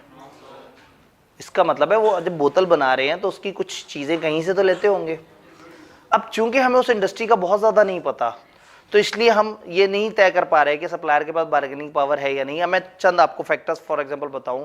अगर मैं आपसे कहूं कि जी शीशे की खास तरह की बोतल बनाने का लाइसेंस पूरे पाकिस्तान में आईकेप ने सिर्फ आईकेप कह रहा हूं, गवर्नमेंट ने सिर्फ एक कंपनी को दिया हुआ है, और वही एक कंपनी अपनी पसंद से चीज़ बनाती है और रेट तय करती है, और सारी कंपनियां मजबूर होंगी उसी रेट पे बोतल खरीदने पे। आ गई बार्गेनिंग पावर सप्लायर के पास। अगर मैं कहूं कि बॉटल्स में एक ख़ास किस्म की गैस जो कि सेहत के लिए उतनी ख़तरनाक नहीं है जो कि इन कार्बोनेटेड ड्रिंक्स में चाहिए, वो सिर्फ और सिर्फ पाकिस्तान में 3 लोग प्रोड्यूस कर सकते हैं, तो भी बार्गेनिंग पावर है। लेकिन मैं कहूं कि हर गली मोहल्ले में वो छोटे छोटे कारखाने लगे हुए हैं और हर कोई शीशे की बोतलें बना सकता है, और बड़े अब शीशे की बोतलें बनाने वाले दर्जनों लोग हैं और वो बड़े मुनासिब रेट पे चीज़ बना देते हैं, तो फिर बार्गेनिंग पावर नहीं है सप्लायर के पास। तो ऐसा बिजनेस सेगमेंट जिसमें हमें नहीं पता, वो फिर हमें सवाल में इंफॉर्मेशन देंगे। याद है सवाल केस स्टडी की कैसे कैसे होते हैं? एक सवाल आपको 2-3 सिनेरियो दे दिए। उन्होंने कहा अल्फा एक कंपनी है, उस कंपनी को ये चैलेंज है कि उसके कस्टमर जो है वो 4-4 दुकानें फिर के अपनी पसंद का रेट लेते हैं, क्वालिटी इस तरह से देखते हैं, कस्टमर बहुत सियाना है, वो पैसे खर्चना चाहता है वगैरह वगैरह। बताओ पोर्टर 5 फोर्सेज में से कौन से एलिमेंट का मसला है? तो आप कहेंगे bargaining power of customer heading देंगे और उसके नीचे उसमें से जो 3-4 फीचर बताए उन्होंने वो उठा के उसके नीचे लिख देंगे। याद हमने कहा था जो डिफरेंट तरह के सवाल है, उस वक्त तक हमने मॉडल को ही नहीं पढ़ा हुआ था। बुलेट्स में लिख दें, पैराग्राफ में लिख दें, आपकी मर्जी है। बुलेट्स में लिखने से आप सेफ रहते हैं, आप छोटे छोटे से सेंटेंसेस में अपनी बात पूरी कर देते हैं बगैर अपनी ग्रामर की गलतियां उनके सामने एक्सपोज हुए। तो और एक सवाल क्या था, एक बड़ा सा सिनेरियो आ जाए और कहें इस सिनेरियो में पोर्टर की 5 फोर्सेज निकालो, तो आप 5 हेडिंग्स दे दें। जहां उन्होंने मुकाबले का जिक्र किया और राइवलरी में वाला जुमला लिख दिया, जहां उन्होंने सप्लायर की मुश्किलात का जिक्र किया और बार्गेनिंग पावर में लिख दिया। तो अगेन थोड़ी सी प्रैक्टिस करने से चीज़ मैच्योर होगी। हम इस एग्जांपल को कंटिन्यू करते हैं। सप्लायर की बार्गेनिंग पावर हमें थोड़ी सी कन्फ्यूजन थी, अगर तो सप्लायर तगड़े हैं तो ज़्यादा है और नहीं तगड़े तो ज़्यादा नहीं है। कस्टमर के पास बार्गेनिंग पावर कितनी है? अब यहाँ अलग अलग ख्याल आता है। कुछ कस्टमर होते हैं दीवाने, वो कहते हैं कि पेप्सी नहीं मिली तो मैंने तो नहीं पीनी नहीं है, और कुछ कहते हैं अच्छा पेप्सी नहीं मिली, अच्छा कोक ले आओ, पीनी ड्रिंक है। तो इसका मतलब ये है कि यहाँ कस्टमर जो है वो कुछ बार्गेनिंग पावर रखता है, लेकिन इतनी नहीं रखता कि कंपनियां बेचारी जो है ना वो परेशान हो जाएं कि सारे कस्टमर इकट्ठे होकर कहें कि लो जी कल से पेप्सी कोक की मसनूआत का बाइकॉट हम कर रहे हैं, ताकि जो है ना इनको अकल आ जाए और ये अपने रेट कम कर दें। कस्टमर इतना बिखरा हुआ है कि ये वाला काम नहीं होने वाला, और उसके बाद भी लोगों को लगता है कि बोतल नहीं पी तो गुजारा नहीं होगा। तो यहाँ कस्टमर को उतनी शानदार बार्गेनिंग पावर उसके हाथ में नहीं है, लेकिन समहाउ दरमियानी सी बार्गेनिंग पावर है कि अगर आप थोड़े बहुत रेट ऊपर नीचे करते हैं तो उसको फ़ौरन एक सब्स्टिट्यूट मिल जाता है, तो वो शिफ्ट ज़रूर हो जाता है। इसीलिए बड़े ध्यान से ये मिलती जुलती प्राइसेस रख के चलते हैं। जो कोक की प्राइस चल रही होगी वही पेप्सी की प्राइस चल रही होगी। मार्केटिंग में एज ले जाएंगे, मार्केटिंग में साबित कर देंगे कि जी हमारी प्राइस कम है। तो रमज़ान आया फॉर एग्जांपल, दोनों ने 5-5 रुपए कम कर दी प्राइस। अब एक ने खुल्लम खुल्ला नहीं बताया और दूसरे ने आके कह दिया जी किसने कहा था 5 रुपए कम कर दो, तो जनाब आवाम धड़ाधड़ उसकी तरफ जाना शुरू हो जाएगी, इनकी प्राइस कम हो गई। हालांकि प्राइस तकरीबन एट एनी गिवन टाइम आप देखेंगे आपको दोनों बोतलों की प्राइसें सेम मिलेंगी, क्योंकि वो अफोर्ड ही नहीं कर सकते। इतनी बड़ी मार्केट है कि 1 रुपए का फर्क भी मैटर करता है। मैस पब्लिक है ना। हाँ, जालमा कोका कोला पिला दे और फिर वो जालमा जो है वो कोका कोला ही पिलाने के चक्कर में जो है ना रुल जाए। 1 महीने में 1 अरब बोतलें पी जाती हैं पाकिस्तान में, इतनी बड़ी मार्केट है। औसतन 1 महीने में 1 अरब बोतल पी जाती है। तब इतनी बड़ी मार्केट के अंदर 2-2, 3-3 रुपए के डिफरेंस भी बड़ा मैटर करते हैं। खैर वापस आते हैं, एंट्री बैरियर्स। क्यों नहीं मैंने कार्बोनेटेड ड्रिंक्स का काम शुरू किया? 10 करोड़ तो बेचारे कुछ नहीं बेचते उसके आगे। प्लांट लगाना है, लाइसेंसेस लेने हैं, उसके क्वालिटी के मैयर्स वो करने हैं, क्वालिटी एश्योरेंस का डिपार्टमेंट पूरा बनाना है, लैब अप्रूवल्स, पानी इस तरह का हो, वो इस तरह का हो, ये वाली चीज़ ऐसे हो, हेल्थ वाले आ जाएंगे, गवर्नमेंट के कुछ 15 तरह के डिपार्टमेंट आ जाएंगे। इतने ज़्यादा एंट्री बैरियर्स, इस वक्त मुझे दुख होगा, लेकिन ये बहुत अच्छी बात है। एंट्री बैरियर है ना, बहुत अच्छी बात है। मैं घुस जाऊँ 4-5 साल तक नया प्लेयर नहीं आएगा, वरना मैं पंखे बनाने वाला काम आज शुरू करूं कल और अपनी फैमिली में बैठ के बताऊंगी जी अल्लाह का शुक्र है पंखों वाला काम शुरू किया, बड़ी बचत है। उसने कहा अच्छा कहाँ करते हो जी? वो फलाना जगह। पता लगे साथ वाला घर किराए पे वही रिश्तेदार ले ले, वो भी अपना काम शुरू कर दे। मतलब ये ऐसा है कि कोई भी कभी भी एंटर हो जाए ना, तो ये बिजनेस मजा नहीं देता कि आपने आके मार्केट डेवलप की, मेहनत की और अचानक से कोई आके थोड़े से ज्यादा शशके मशके दिखा के और आपकी चीज छीन के चला गया। तो जहाँ एंट्री बैरियर ज़्यादा है वहाँ शुरू में दिक्कत है, लेकिन आगे आप एंजॉय करेंगे 4-5 साल तक। तो एंट्री बैरियर पसंद होता है लोगों को बिजनेस पॉइंट ऑफ व्यू से, अगर उनके पास खुला पैसा हो तो वो इंटरनल एनालिसिस में जो है ना, पैसा भी तो खुला होना चाहिए जी। सर ये वाले सारे फैक्टर्स अगर हम किसी रिमोट एरिया में अपनी मार्केटिंग करके वहाँ के लोगों को, सारी बात में ब्रांड से तो वो आगाह नहीं होंगे, ठीक है उनको टारगेट करके अपनी मार्केटिंग करके वहाँ पे जो मतलब डिसीजन ले सकते हैं। जी। अब अगेन वही बात है कि आप ये देख रहे हैं कि स्ट्रेटेजिक स्पेस कहाँ है। अब भाई ने ये देखा कि लाहौर पे बहुत काम कर रहा है पेप्सी कोक वाले, कराची में बहुत ज़्यादा काम हो रहा है, फलाना इस तरह से। तो इन्होंने देखा कि कुछ ऐसे गांव हैं जहाँ पे वो लस्सी पी जा रही है और वहाँ पे भी पेप्सी कोक नहीं पहुँचे, और वहाँ के लोग अभी भी बिला वजह सेहतमंद ज़िंदगी गुजारने की ख्वाहिश रखते हैं। तो वहाँ ये कारोबारी अपनी सोच के साथ जाके उन लोगों में कंपेन चला के उनको पेप्सी और कोक के फ़ज़ाइल बयान करके उनको लस्सी से छुड़वा के उस बिज़नेस पे लगा सकते हैं। दिस इज़ द गैप जो इन्हें नज़र आ रहा है। तो ये फिर वो अलग टॉपिक है। एक ये है कि बिजनेस कैसे, और एक ये है कि फिर आपने बिजनेस में खेलना है तो आपने गैप में खेलना है, टारगेट कर लेना है मार्केट को, क्योंकि आपको पता लग जाता है कि गैप में खेलना आसान होता है, वहां सबका ध्यान नहीं होता, और फिर उसके बाद जहां ध्यान होता है वहां आपको जरा एफर्ट ज्यादा करनी पड़ती है। एंट्री बैरियर कार्बोनेटेड ड्रिंक्स में बहुत ज्यादा हो गए। थ्रेट ऑफ सब्सटीट्यूट सोच लें, कम है। क्यों? मतलब बोतलों का आपको लगता ही नहीं कि कोई सब्स्टिट्यूट होगा कभी जिंदगी में? बहुत सारे सब्स्टिट्यूट हैं भाई। मतलब बोतल छोड़ने से मर नहीं जाते लोग, और वही बात है कि लोग जूस पे शिफ्ट हो जाते हैं, और हर टाइम पे अलग अलग चल रहा होता है भाई। साल में 12 में से 1 महीना तो जामे शीरी ही बोतल की सेल तबाह कर देता है। जो 11 महीने बच गए उसके अंदर बहुत सारी तरह के प्रोडक्ट्स हैं जो कि लड़ रहे हैं बोतलों से। कुछ लोगों को एनर्जी ड्रिंक्स का शौक चढ़ जाता है, वो फिर कार्बोनेटेड ड्रिंक्स से साइड पे हो जाते हैं। कुछ लोग चाय इतनी पीते हैं कि उसके बाद उनके अंदर गुंजाइश ही नहीं बचती कि वो कोई बोतल भी अपनी जगह बना सके, वो नहीं कर रहे होते। फिर एक ख़ास लेवल से ज़्यादा एज जब हो जाती है तो लोग बहुत ज़्यादा हेल्थ कॉन्शियस हो जाते हैं, वो पीना बंद कर देते हैं, वो अपने कुछ अल्टरनेट पे चले जाते हैं, ग्रीन टी पे चले जाते हैं या कुछ और इस तरह से करके। तो सब्स्टिट्यूट बहुत सारे हैं। अब अगेन वही वाली बात है कि मैं इस टाइम पे अपने वो कंपेटिटर्स की बात नहीं कर रहा, वो मैंने यहाँ कर लिया है।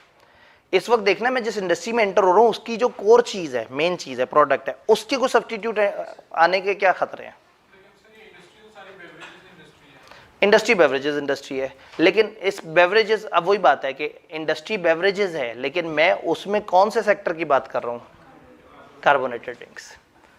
अब समझ आया कि ये देखना क्यों जरूरी है। अब बेवरेजेस को देखें तो वो तो सारी चीजें उसमें आ गई। उस इंडस्ट्री के अंदर मैं डीप डाउन गया और मैंने कहा ये जो सॉफ्ट कार्बोनेटेड ड्रिंक्स है मैं उसकी बात कर रहा हूँ, फिर आप उसके हिसाब से सोचते हैं। क्लियर? एनालिसिस करने में बड़ा फायदा। अब देखिए ना, असल में वो बहुत सारे बिजनेसेस ने बहुत सारे टकरे मारने के बाद बहुत सारे कंक्लूजन निकाले, और एक थ्योरिस्ट क्या करता है, सैकड़ों एक्सपेरिमेंट करके, बहुत ज़्यादा रिसर्च करके उन सारों को कुछ की पॉइंट्स में कर लेता है एडजस्ट, और एक नए बिजनेसमैन को कहता है कि बजाय इसके कि तुम टकरे मार के सीखो, एक दफ़ा मेरा मॉडल पढ़ लो, इस मॉडल से तुम्हें एक बेस बन जाएगी। तो क्या होता है कि जब आप इस तरह के मॉडल को पढ़ते हैं तो आपको बिजनेस शुरू करने से पहले पहले थोड़ी सी एहतियातें पता होती हैं, और आप रिसर्च करके शुरू करते हैं तो वो नॉर्मली थोड़ा सा बेहतर होता है। लेकिन अक्सर हम देखते हैं कि जो कैपिटलिस्ट बंदा होता है वो जिसके पास पैसा ज़्यादा होता है वो अनपढ़ होता है। ऐसे ही है, तो क्योंकि उसके पास बहुत सारे पढ़े लिखे लोग होते हैं ना एनालिसिस करने के लिए। तो उसने ये चीज़ें तो नहीं पढ़ी होती, लेकिन उसने ये चीज़ें नहीं पढ़ी होती, लेकिन क्या वो काम खुद कर रहा होता है, या वो तजर्बे खा खा के सीखता है, या वो अपने पास पढ़े लिखे लोगों को एम्प्लॉय करता है, जिनको कुछ पढ़े लिखे लोगों ने कुछ पढ़े लिखे मॉडल्स बताए होते हैं और वो उनको अप्लाई करना जानते हैं। पाकिस्तान में चार्टर्ड अकाउंटेंट्स की असल वर्थ ये नहीं है कि इनको अकाउंटिंग आती है, असल वर्थ ये है कि ये सेठ के राइट हैंड है। असल वर्थ ये है कि सेठ घर में सुकून से सोता है, क्योंकि उसको पता है कि चार्टर्ड अकाउंटेंट ने गेम संभाली हुई होगी। Chartered accountants not doing accounting. Accounting सबसे थकी हुई चीज़ है जो चार्टर्ड अकाउंटेंट करता है। चार्टर्ड अकाउंटेंट टैक्स की प्लानिंग्स करके दे रहे होते हैं अपने सेठ को। चार्टर्ड अकाउंटेंट ज़मीनें एक्वायर कर रहे होते हैं, एलडीए के मसलों मसाइल से लड़ रहे होते हैं, इंपोर्ट एक्सपोर्ट के टैक्सेस में डील कर रहे होते हैं, एजेंट से रब्ते कर रहे होते हैं, बार्गेनिंग्स कर रहे होते हैं, नेगोशिएशंस कर रहे होते हैं, कंपनी की डील्स करा रहे होते हैं। लेकिन वो वाले चार्टर्ड अकाउंटेंट जो एक्सट्रोवर्ट होते हैं, वो वाले चार्टर्ड अकाउंटेंट जिनकी कम्युनिकेशन स्किल्स बेहतर होती हैं, और जिनकी नहीं बेहतर होती, जिन्होंने पैसे दे के सर्टिफिकेट ले लिए होते हैं पीपीई के, वो फिर ठंडे अकाउंटेंट बन के कहीं नौकरी करते रह जाते हैं और बार बार सोचते हैं यार फलाना मेरा बैचमेट था, वो इस वक्त महीने के 25 लाख कमा रहा है, मैं 1.5 लाख रुपए पे बैठा। वो चूंकि जो 25 लाख कमा रहा है वो अपने इदारे को 4 करोड़ जनरेट करके दे रहा है, तो उसका इदारा दे रहा है उसे 25 लाख, वो वर्थ है उस इदारे की, उसको बिजनेस चलाने की सेंस आ गई है, वो आगे बढ़ता है, एक्शन लेता है, वो डू करता है रादर देन जी बॉस बताएं अगला हुक्म क्या है, अच्छा ये एंट्रियां करनी है, चलें जी कर दी, जी बॉस इसके बाद अब कौन सी एंट्रियां। तो ये वाला अकाउंटेंट नहीं बनना आपने, या पेपर दरमियान में आ गया इत्तफाकन, अब आपको मैंने वो वाला अकाउंटेंट नहीं बनने देना इंशाल्लाह। आपने प्रिविलेज अकाउंटेंट बनना है, आपने एक्स्ट्रोवर्ट अकाउंटेंट बनना है, वो जो कम्युनिकेट करता है। और ऐसे में अब तो हमें मौका मिल गया। कॉलेज खोलने के पीछे बहुत बड़ी reason was PPE physical offer कर सकते थे, ऑनलाइन नहीं कर सकते थे। और मेरी बड़ी शदीद ख्वाहिश है कि अपनी कम्युनिटी को कम से कम सही वाला पीपीई का जो कोर्स है, प्रेजेंटेशन का कोर्स है, वो सही वाला मिले। हमारे स्टूडेंट्स का सबसे बड़ा मसला है कि वो कॉन्फिडेंट नहीं है। एक एसीसीए, एक एमबीए उनसे आगे चला जाता है क्योंकि वो अच्छे तरीके से बात कर लेता है, और हमारा अकाउंटेंट जो है वो बेचारा बस वो चूँकि उसने पास पेपर के सवाल कर करके पेपर पास कर लिए होते हैं, उसे पढ़ाई वाली बातें आती हैं, उसे दुनिया की बातें नहीं आती। तो इसलिए अब दुनिया की बातों में भी आगे निकलना है, बढ़ना है। फाइनल में भी आपको एक पेपर ऐसा मिल जाएगा एसपीएम जिसमें ये वाली सारी बातें होती हैं, लेकिन कैफ में कुछ एमएफए और मोर आपका ये जो पीपीई का कोर्स है। तो इंशाल्लाह ताला ये ऑब्जेक्टिव है कि आप लोगों के अंदर से एक तेज तरार आदमी को निकालना है जो एथिकल भी हो। ये मेरी एक छोटी सी लिमिटेशन है। सीए कॉलेज की तरफ आते हैं। इसमें क्या है? इन्होंने कहा ये एग्जांपल ना दें, आप इसमें फ्लोर मिल कर लें। फ्लोर मिल कर लेते हैं, मसला ही कोई नहीं। ये एग्जांपल बीच में लाने के पीछे एक वजह है, आपने नोट किया होगा। मैं आपको एग्जांपल्स देते देते कॉलेज की एग्जांपल दे देता हूँ। क्यों? आप लोगों ने आज तक जो बिजनेस सबसे ज्यादा देखा है वो सीए के कॉलेजेस है, इसलिए आपके जहन में उसकी पिक्चर फौरन से बन जाती है। अगर मैं कहूंगा कार्बोनेटेड ड्रिंक्स के सप्लायर, आपके दिमाग में नहीं आएंगे। मैं कहूंगा सीए के कॉलेज में सप्लायर कौन है, फौरन से दिमाग चलता है। इसलिए ऐसा नहीं है कि मैंने सीए के कॉलेज से शुरू किया है, मैंने पहले 2 इंडस्ट्री की एग्जांपल दी हैं, तीसरी इसलिए रखी है कि थोड़ा सा वो सेंस हमारे करंट जो इन्वायरमेंट है उससे रिलेट कर जाती है। लेकिन फ्लोर मिल की बात कर लेते हैं, टाइम तो हमारे पास बहुत होता है। अवाम जो है वो मुखालिफ हो गए। चलें एक काम कर लेते हैं ना, अभी इनकी सीए कॉलेज वाली बात सुन लेते हैं, लेक्चर खत्म होने पे मैं फ्लोर वाली बात कर लूँगा, जो उठ के जाना चाहेंगे वो चले जाएंगे, ठीक है। अब भाई ने जो है ना वो परेशान कर रहे, चलें सीए कॉलेज राइवलरी अच्छी खासी है, क्या उतनी अच्छी खासी है जितनी पंखों में है? क्या उतनी कम है जितनी कार्बोनेटेड ड्रिंक्स में? नहीं, दरमियानी सी है, 6, 7, 7, 8। उसमें भी फिर स्ट्रेटेजिक ग्रुप्स बने हुए हैं कि हाँ भाई ये ऊपर के 2-3 हैं, ये दरमियान के हैं, ये नीचे वाली कैटेगरी है, ये हैं जो सिर्फ पीआरसी पे फोकस करते हैं, ये हैं जो सिर्फ कैफ पे फोकस करते हैं, ये हैं जो सिर्फ बेवकूफ़ बनाते हैं, ये हैं जो सिर्फ कमाते हैं। तो अलग अलग तरह से अलग अलग जगह पे सेगमेंट्स बने हुए हैं, तो स्टैटिक स्पेस नज़र आ जाती है कि कहाँ है, किस तरह से है। रेवलरी दरमियाने लेवल पे है। मैं काम करता हूँ, मैंने कुछ यहाँ पे फिगर्स पहले से लिखी हुई हैं, रफली आपके सामने आ जाएं ताकि एनालिसिस करते हुए हम इस तरह से हर चीज़ के आगे हाई लो क्रॉस टेक इस तरह से कवर करते जाते हैं। हमने कहा 6 से 7 कॉलेजेस हैं मीडियम लेवल पे। सप्लायर के पास बार्गेनिंग पावर बहुत हाई है। इस वक्त कॉलेजेस बुरी तरह से फंसे हुए हैं सप्लायर की बार्गेनिंग पावर की वजह से। असल में सारे सप्लायर शरीफ नहीं होते। आप लोगों ने अभी तक ज़रा ज़्यादा शरीफ से सप्लायर देखे, ठीक है। ज़्यादातर वो लोग जो कि अच्छे कॉम्पिटेंट होते हैं, जिनको अच्छा आता है बताना, तो वो अपनी उस वर्थ को कहते हैं कि ठीक है जी ये हमारी वर्थ है, हम इस चीज़ की अच्छे पैसे लेंगे। तो सप्लायर के पास यहाँ बार्गेनिंग पावर बहुत ज़्यादा है। तो आप ये देखें कि अक्सर इसी तरह से हो रहा होता है कि हर 2-3 साल बाद जो है वो इधर से टीचर उधर, उधर से टीचर उधर, इस तरह से करके ये मूवमेंट चल रही होती है। क्योंकि हर कॉलेज को पता है कि ठीक है अगर हमने चलना है तो हमें सप्लायर चाहिए, और सप्लायर महंगे हैं। लेकिन उन्हें ये पता है कि सप्लायर आएगा तो वो जितने महंगे हैं वो उतने बच्चे ले आएंगे। उन बच्चों को चलो हम कुछ और कोर्सेज पढ़ा देंगे, कुछ और जगह से अपना प्रॉफिट निकाल लेंगे। तो सप्लायर के पास बड़ी हाई बार्गेनिंग पावर है। अपनी बचत ये है कि हम खुद सप्लायर हैं और शरीफ वाले सप्लायर हैं, और एक आध शरीफ आदमी को ढूंढ रहे हैं। जी जी जी। अब अगेन लेकिन इन्होंने कहा ये तो कस्टमर की डिमांड की वजह से, यानी अगर बच्चे ही अकलमंद हो जाएं, सियाने हो जाएं और वो इस तरह से कुछ टीचर्स के पीछे भागना छोड़ दें तो मसला हल हो जाएगा। आपने बड़ी अच्छी बात की, ये एक कम्युनिटी का मसला है, ये एक अखलाकी मसला है और आहिस्ता आहिस्ता बेहतर होना चाहिए। वो चीज़ साइड पे हो गई। मैं एक बिजनेस हूँ, मसला भी है, तो मैं क्या करूँ? मैं तो फ़ायदा उठाऊंगा ना उसका। मतलब आहिस्ता आहिस्ता कम्युनिटी ने सोचना है, अच्छाई की तरफ आना है, बच्चों के एटीट्यूड बदलने हैं, पता नहीं कब जाके बदलने हैं। तो जो हो रहा है वो सही नहीं है भाई। प्री रिजल्ट की क्लासें स्टार्ट होने के बाद 1.25 महीने बाद पोस्ट रिजल्ट आ जाना है। और प्री रिजल्ट कब शुरू हो रही है? रमज़ान में। आई स्ट्रांगली बिलीव कि इस वक्त बच्चों को पोस्ट रिजल्ट में आना चाहिए। रमज़ान में जज्बातियों की क्लासें लेना शुरू कर देते हैं, फिर बाद में पढ़ाई नहीं हो रही होती। तो यकीन माने मेरा बड़ा दिल था कि बहुत सारी क्लासें रिजल्ट के बाद हों, लेकिन हम मार्केट में कंपेटिटिव नहीं रहते। बच्चे बेवकूफ़ हैं, लेकिन मार्केट में यही चल रहा है। बच्चे इतने बेवकूफ है, जनवरी में पेपर है, मार्च में पेपर है, जनवरी से सब सितंबर अटेम्प्ट किया एडमिशन लेना। मुझे जहर लगती थी अर्ली एनरोलमेंट, बड़ा बुरा लगता था कि आप अर्ली एनरोलमेंट के लिए लोगों को आवाज़ दें। दिसंबर में बच्चे आके हमसे पूछ रहे थे कि भाई वो आपने कॉलेज का अनाउंसमेंट किया है तो अर्ली एनरोलमेंट के पैसे पकड़ लें।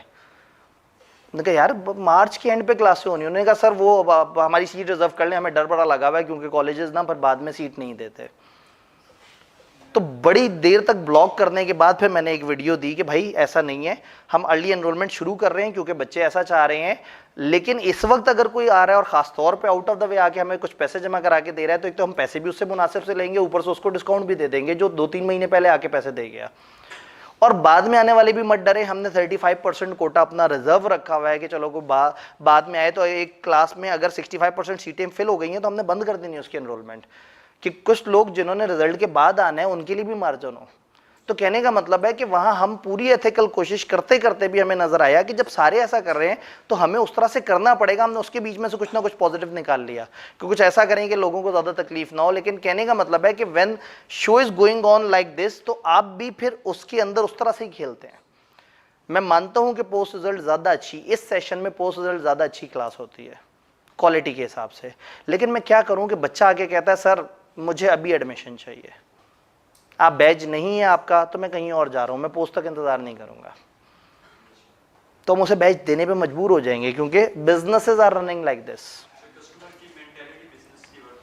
हाँ, अब क्या होता है कि बिजनेसेस की वर्थ समहाउ बायर बिहेवियर से रेगुलेट हो रही होती है। बायर सोचता कैसे है। मैं एक तरफ एजुकेट करता रहूंगा लोगों को, साथ साथ कितनी गलत बात है, अजीब सी बात है। मैं अपने कॉलेज में खड़ा होकर कह रहा हूँ कि प्री रिजल्ट में नहीं लेना चाहिए दाखला। मैं ऑडिट की क्लास में पहले दिन बच्चों से कह दिया कि भाई जो गलत फहमी में एडमिशन ले चुके हैं वो जाके अपनी एनरोलमेंट कैंसिल करा दें।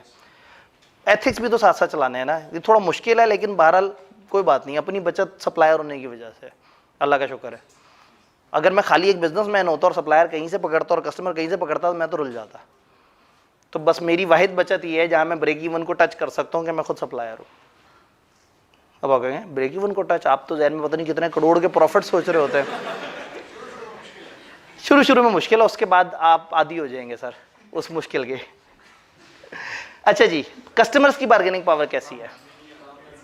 कस्टमर की बार्गेनिंग पावर कुछ जगह अच्छी है, कुछ जगह हल्की है। हम कह सकते हैं कि दरमियानी सी बार्गेनिंग पावर है, यानी कि बहुत सारे ऑप्शंस हैं। वो जाएंगे, वो कहेंगे जी उस कॉलेज में शीशे लगे हुए हैं, इस कॉलेज में शीशे नहीं लगे हुए, इधर की दीवार पे अभी तक पेंट नहीं हुआ, दूसरे कॉलेज में दीवार पे अभी तक पेंट है। तो हम कहेंगे ठीक है भाई, दीवार पे पेंट है और तुम्हें ना पेंट करें तो फ़ायदा क्या। तो मतलब हमने अभी पहले कोर स्किल पे काम किया कि हम कुछ चीज़ अच्छी बेचें, फिर आहिस्ता आहिस्ता इंफ्रास्ट्रक्चर पे भी काम करेंगे, जो कि जाहिर है वो इंटरनल एनालिसिस में हम पढ़ रहे होंगे। तो दरमियानी सी पावर है, कुछ केसेस में ज़्यादा है, लेकिन ज़्यादातर केसेस में बहरहाल मार्केट का बिहेवियर ये है कि आप कहीं ना कहीं किसी खास टीचर से पढ़ने की शदीद ख्वाहिश रखते हैं। बदलते भी नहीं है ना बच्चे, जहन में होता है कि नहीं इस टीचर से मैं मुतमईन हूँ तो अगली दफ़ा इसी टीचर का कोई और सब्जेक्ट पढ़ूंगा तो फिर ज़बरदस्त। अभी बायर का बिहेवियर है, मुझे कॉस्ट अकाउंटिंग देनी पड़ी है यहाँ पे फिजिकल बैच। मैं फिजिकल आखिरी दफ़ा शायद 2011-12 में पढ़ाया था, मैं ऑनलाइन पढ़ा रहा था कॉस्ट, बट यहाँ पे फास्ट ट्रैक में लोगों को बिजनेस लॉ पढ़ाया। अब ग्रुप ए के पहले 3 सब्जेक्ट में मैं नहीं था। उनको हुआ कि अच्छा सर वो फिर ग्रुप ए में कहाँ जाना है, जाहिर है आपका तो कोई सब्जेक्ट नहीं है, कौन से कॉलेज जाए। मैंने कहा भाई ये तो बड़ा खतरनाक हो गया काम। ऊपर से उन्हें इतना यकीन है कि इनसे पूछेंगे तो ये फिर मशवरा भी दे देंगे। तो उस वक्त वी रियलाइज कि कॉस्ट अकाउंटिंग का बैच इस वक्त दे देने में फ़ायदा है। हमने बैच दिया, 50 बच्चे आ गए। ये 50 बच्चे नहीं आए, ये 150 पेपर आए हैं, क्योंकि वो एक बच्चे ने 3 दिन पेपर उठाने हैं। अगर वो कॉस्ट वहाँ ना होता तो उनको अपनी पसंद का टीचर ना नज़र आता, वो लेफ्ट राइट निकल जाते। तो ये पॉइंट है कि बायर बिहेवियर भी इंपॉर्टेंट है, लेकिन इस वक्त हम ओवरऑल बात कर रहे हैं। एंट्री बैरियर्स हैं, उतने ज़्यादा नहीं है जितने पेप्सी कोक को हैं, इतने कम नहीं है जितने फैन को हैं। मतलब आपको इंफ्रास्ट्रक्चर वो सारी चीज़ें चाहिए। अब तक इसमें 2 करोड़ प्लस के एसेट्स हो चुके हुए हैं और अभी भी ये बिल्डिंग का पेट नहीं भरा। ये कह रही है डू मोर, इस पर मज़ीद वो होगा। तो इसका स्टार्टिंग कॉस्ट भी ज़्यादा है। सिर्फ मैं मानता हूँ कि कैपेक्स कुछ नहीं है एक इंस्टीट्यूट में, जो उसके रनिंग खर्चे होते हैं। मतलब एक सेशन में अगर बिजली, जनरेटर और कैंपस फुल थ्रॉटल पे चल रहा हो तो सिर्फ बिजली और जनरेटर का खर्चा आपका 90 लाख से 1 करोड़ के दरमियान हो जाएगा। किराए इस सड़क पे 10-10 लाख हैं। ये किसी को जी मंथली, ये 6 महीने की नहीं बात हो रही। तो बच्चों को ये नज़र आता है कितने बच्चे बैठे, मल्टीप्लाई कर लो, ये नहीं नज़र आता कि खर्चे कितने हैं। तो कहने का मतलब है कि इसमें एंट्री बैरियर्स कैपेक्स के हवाले से भी हैं, ऑपरेशंस के हिसाब से भी हैं, और उसके बाद खुदा ना खास्ता कुछ बचने वाला होगा तो टीचर। तो बिजली भरी, जनरेटर भरा, टीचर भरा, और उसके बाद सोचा कि क्यों है, कुछ नहीं बचा। एक चीज़ बची, जो सब्जेक्ट खुद पढ़ाए, बस वही बचाता है। फाइनल में भी वही होती थी, अभी भी वही है, लेकिन अगेन विजन अचीव हो जाता है। आप एक कम्युनिटी को सर्व कर देते हैं एक अच्छी फैकल्टी कम्बिनेशन से, और थोड़ी सी हम उसको और इम्प्रूव कर सकते थे, लेकिन हमें एक रफ सा इंतज़ार है। मैं थोड़ा सा ना चांस लेना चाहता हूँ। मैं चाहता हूँ कि गैप नज़र आता रहे कि हाँ ये गैप है, यहाँ पे ना ये फिल हो सकता है। जी मैरिज हॉल ऊपर बनाना पड़ेगा? नहीं, पीछे वाले मैरिज हॉल में बेंच डाल देंगे ना, तो उसमें 280 की कैपेसिटी हो जाएगी। चलें वापस इधर आते हैं। जी पता नहीं मतलब अगर इतनी सीधी ओपन बात करनी होती तो मैं इतने लंबे चौड़े जुमले उलझा के और वो ले जी, मैं चांस लेना चाहता हूँ एक। जी capex, capital expenditure, threat of substitute. CA के अंदर फिलहाल बड़े अरसे तक थ्रेट ऑफ सब्स्टिट्यूट नहीं है। एक टाइम था एसीसी ने आके परेशान किया था, आईकेएफ ने उनका एंट्री रूट बंद कर दिया, तो सीए नाम की प्रोडक्ट, अब मैं ये नहीं कह रहा इस वाले कॉलेज का सीए या उस वाले कॉलेज का सीए नाम की प्रोडक्ट के सब्स्टिट्यूट अभी इतने आसान नहीं है। यानी पाकिस्तान में आज भी एफएससी करके एक बच्चा अगर सोचता है कि मैं मेहनत करूं तो मैं क्या ऐसा करूं जिसमें कम पैसे लगें और मैं अपने ख़ानदान का जो सोशल क्लास है वो बेहतर करूं, तो CA is the only option. आपको जितना मर्जी नफरत हो आईकेएफ से, यूनिवर्सिटियों में जितने लाखों पैसे देने के बाद भी आप जितने थके हुए रिसोर्स के तौर पे बनते हैं, ये आपको बहुत पावरफुल रिसोर्स बनाते हैं और बड़ी कम कॉस्ट में बनाते हैं। इस वक्त एजुकेशन सबसे सस्ती तकरीबन सीए में रह गई है, बाकी बहुत महंगी हो गई है। स्कूल गोइंग बच्चे जो है वो उसकी अच्छी खासी फीस होती है। मैंने कोई 1.5 साल पहले एलजीएस की फ़ीस पता की थी, 37,000 थी। 1.5 साल पहले प्ले ग्रुप की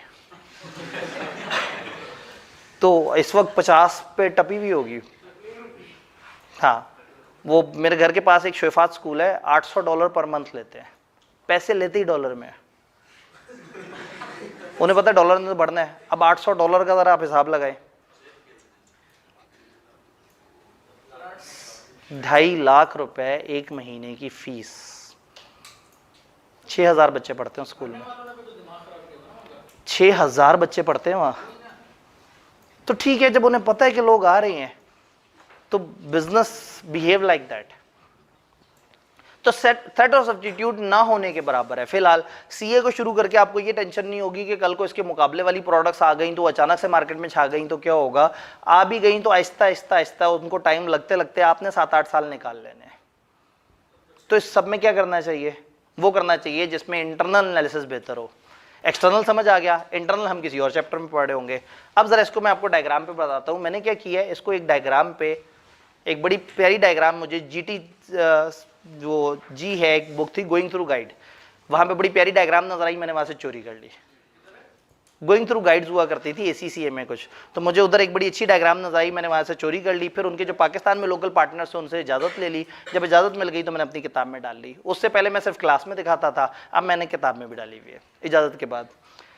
इसमें इन्होंने 5 फैक्टर्स को एक जगह पे दिखाया है, तो आपको अलग अलग से याद नहीं रखना पड़ता है, आपके जहन में मैप आ जाता है। सेंट्रल फैक्टर है rivalry, threat of new entrants, threat of new substitute, bargaining power buyers की और बार्गेनिंग पावर सप्लायर की।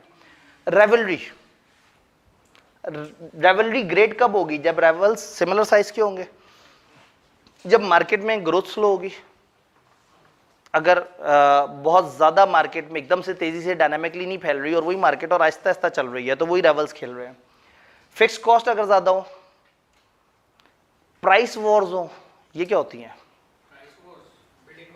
एक दूसरे के साथ लड़ते रहते हो कि उसने प्राइस कम कर दी, उसने भी कम कर दी, तो इस तरह से।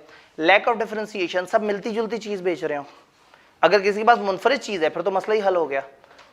हाई एग्जिट बैरियर, जब एग्जिट बैरियर हाई है तो बड़े अरसे तक वो अपने दुकान बंद करते करते भी कोशिश करेंगे नहीं यार हम हल्का फुल्का तकलीफ तो दें।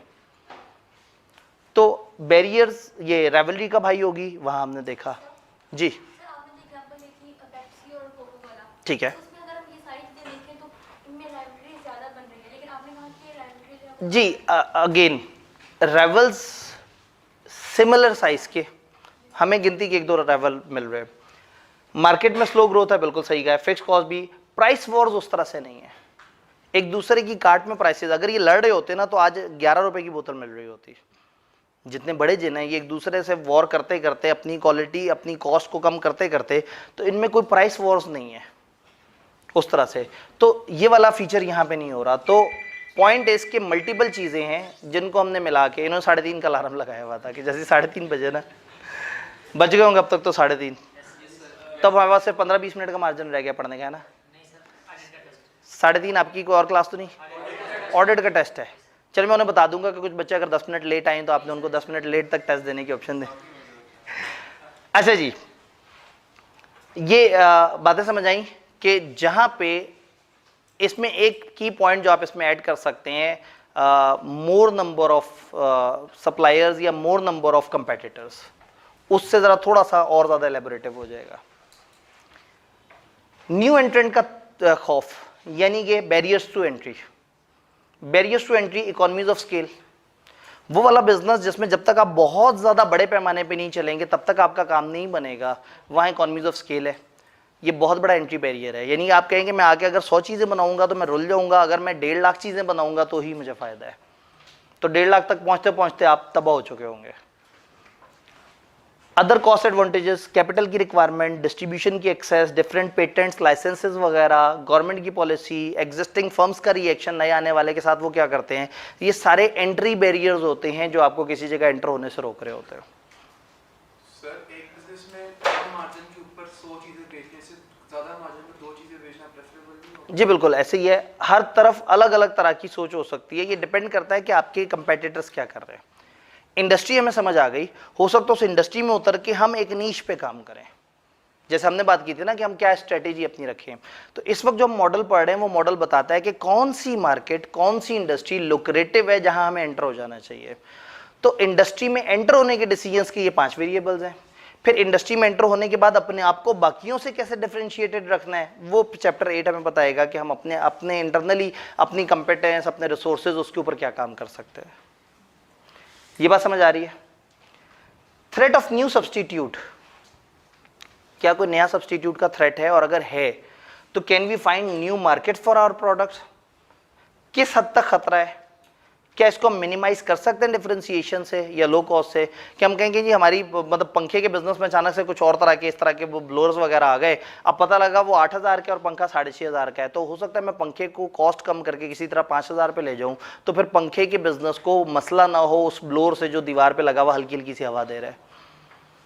क्या मैं कोई डिफरेंशिएशन कर सकता हूँ? क्या मैं कम आवाज़ वाले पंखे बना सकता हूँ?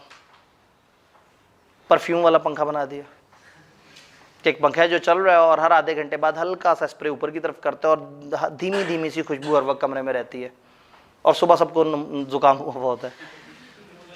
ठीक है, हर तरह की चीज़ चल रही है। जब ग्लोव्स में ये जो सेंटर में लगे हुए होते हैं लाइट के, उसके अंदर जब म्यूजिक आ गया तो सब कुछ पॉसिबल है। जब हीटर की जगह पंखा आ गया गर्म हवा देने वाला, किसी कस्टमर को एलर्जी होगा तो वो नहीं लेगा, लेकिन ज़्यादातर को एलर्जी नहीं होगी, वो ले लेंगे।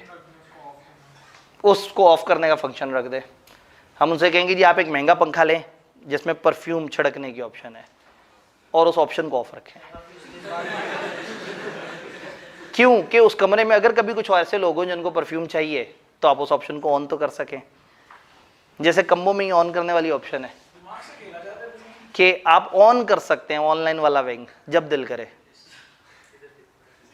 ये इस वक्त ज़रूरी था क्योंकि मुझे पता है कि रमज़ान में मतलब एक तो जब हमने कह दिया कि ठीक है अब हमने क्लासें करनी है, तो कम से कम एक अल्टरनेट ऑप्शन स्विच ओवर की लो कॉस्ट पे हो गए, जिसमें 2-3 हज़ार रुपये इजाफी देने से, बल्कि वो अब अगर आपने अर्ली एनरोलमेंट वाले टाइम पे कराया तो उस वक्त तो मेरे ख्याल में कोई 2,000 इजाफी बनता था, तो 2,000 इजाफी से कम आपका एक सेकंड विंग ओपन हो जाए कि अगर आप रमज़ान में सही से नहीं क्लास में पढ़ पाए या बीच में कुछ छुट्टियाँ हो गई तो कम से कम ऑनलाइन में आपको वो चीज़ सपोर्ट करे।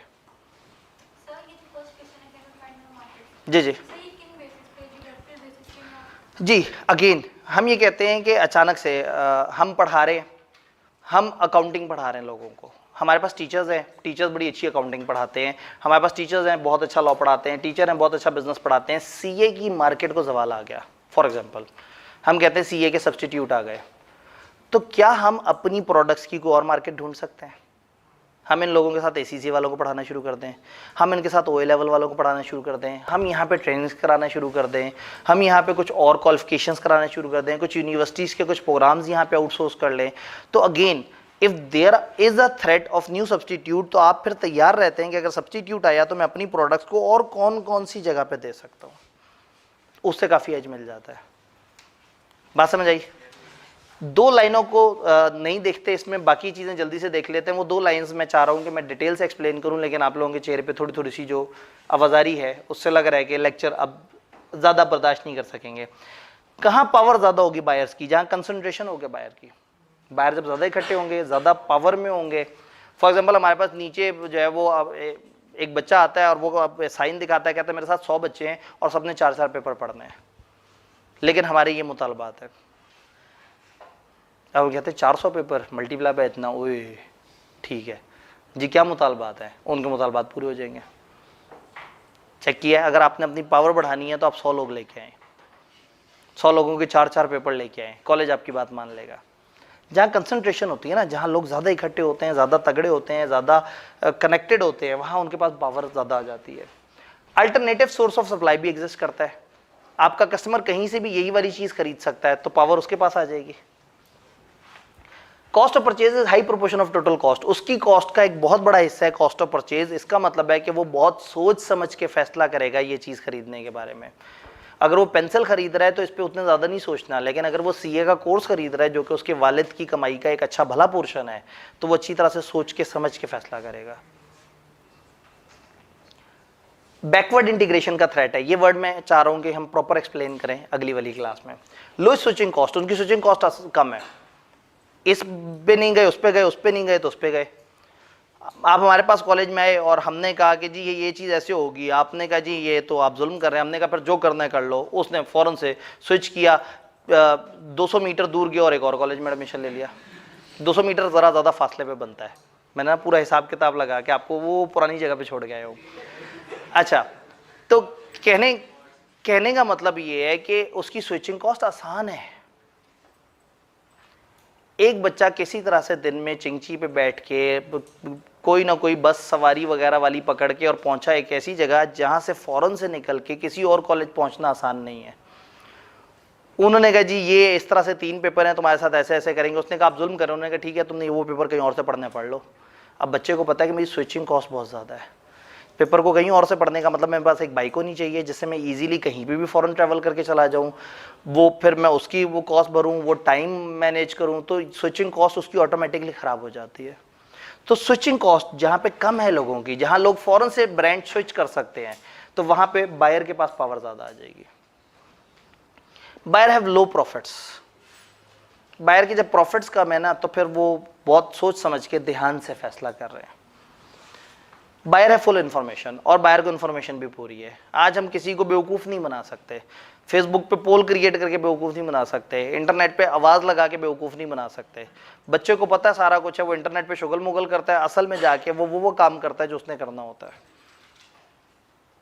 फेसबुक पे तो कॉलेज का हमारे नाम ही कोई नहीं होगा अभी तक, ठीक है, मतलब वो चूँकि वो वाली चीज़ है ही नहीं उस तरह से। उस तरह से हम एजेंट्स वगैरह पे बिलीव नहीं रखते। और अल्लाह का शुक्र है कि इस वक्त हम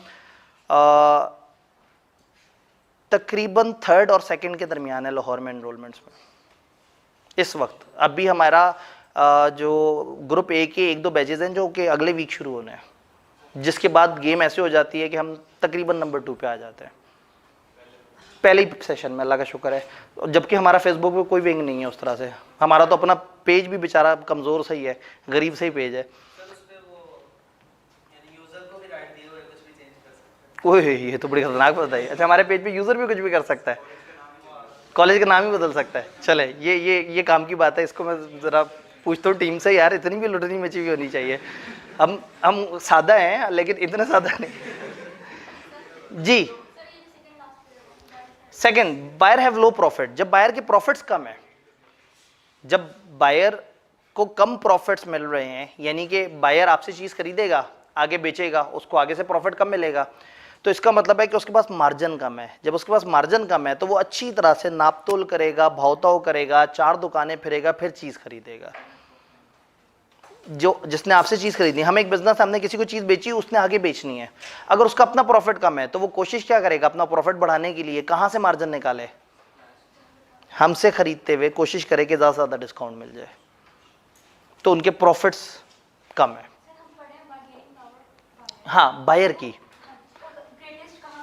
हाँ कहाँ ज़्यादा होगी, तो जहाँ उनके कम मार्जिन है उनके पास, यानी कि जहाँ वो सेंसिटिव बहुत ज़्यादा है। तो जब वो ज़्यादा सेंसिटिव है तो वो क्या करेंगे, मार्केट में 10 जगह फिरेंगे। जब वो 10 जगह फिरेंगे और अपनी पसंद की जगह से चीज़ खरीदेंगे, तो बिजनेसेस ये कहेंगे कि कस्टमर के पास पावर है, कि कस्टमर जगह जगह से फिर के अपनी पसंद की चीज़ अपने पसंद के रेट पे खरीदना चाहता है, उसको एडवांटेज हो जाएगा। और उसके पास इंफॉर्मेशन भी अगर पूरी है, अगर उसे सारा पता है और वो कहता है कि नहीं मैंने हर जगह फिरना है, मेरा 1000 रुपये भी कम हो जाए तो मुझे बहुत फ़ायदा है, तो ऐसे में उसके पास पावर है क्योंकि वो सारी बातें जानता है। सप्लायर की वाली चीज़ों में यहाँ हमने एक लाइन नहीं पढ़ी, बैकवर्ड इंटीग्रेशन, यहाँ हम फॉरवर्ड इंटीग्रेशन वाली लाइन नहीं पढ़ेंगे, बाकी चीज़ें जल्दी से देख लेते हैं। कम सप्लायर हैं तो उनके पास पावर ज़्यादा होगी, उनके सब्सटीट्यूट बड़े कम है, अगर वो चीज़ नहीं दे रहे तो आपको कहीं और से मिल जाएगी, ये इतना आसान नहीं है। स्विचिंग कॉस्ट हाई है, आप सप्लायर इतने आराम से शिफ्ट नहीं कर सकते। फॉर एग्जांपल ऐसा नहीं है कि हम कहें जी फलाना टीचर बड़ा तंग कर रहा है, काम करते हैं उसकी जगह किसी और टीचर पे शिफ्ट हो जाते हैं। टीचर हैं ही कितने से, मतलब आप उंगलियों पे गिन सकते हैं, हाथ में उंगलियां ज़्यादा होती हैं, मार्केट में टीचर अच्छे वाले कम होते हैं। तो हर सब्जेक्ट में 2-3 3-4 नामों पे ख़त्म हो जाती है मार्केट। कॉलेज ज़्यादा है और टीचर कम है। स्विचिंग कॉस्ट हाई हो गई। कस्टमर सिग्निफिकेंट नहीं है, कस्टमर आपके लिए को बहुत ज़्यादा अहमियत नहीं रखते, कस्टमर छोटे छोटे टुकड़ों में टूटे हुए हैं।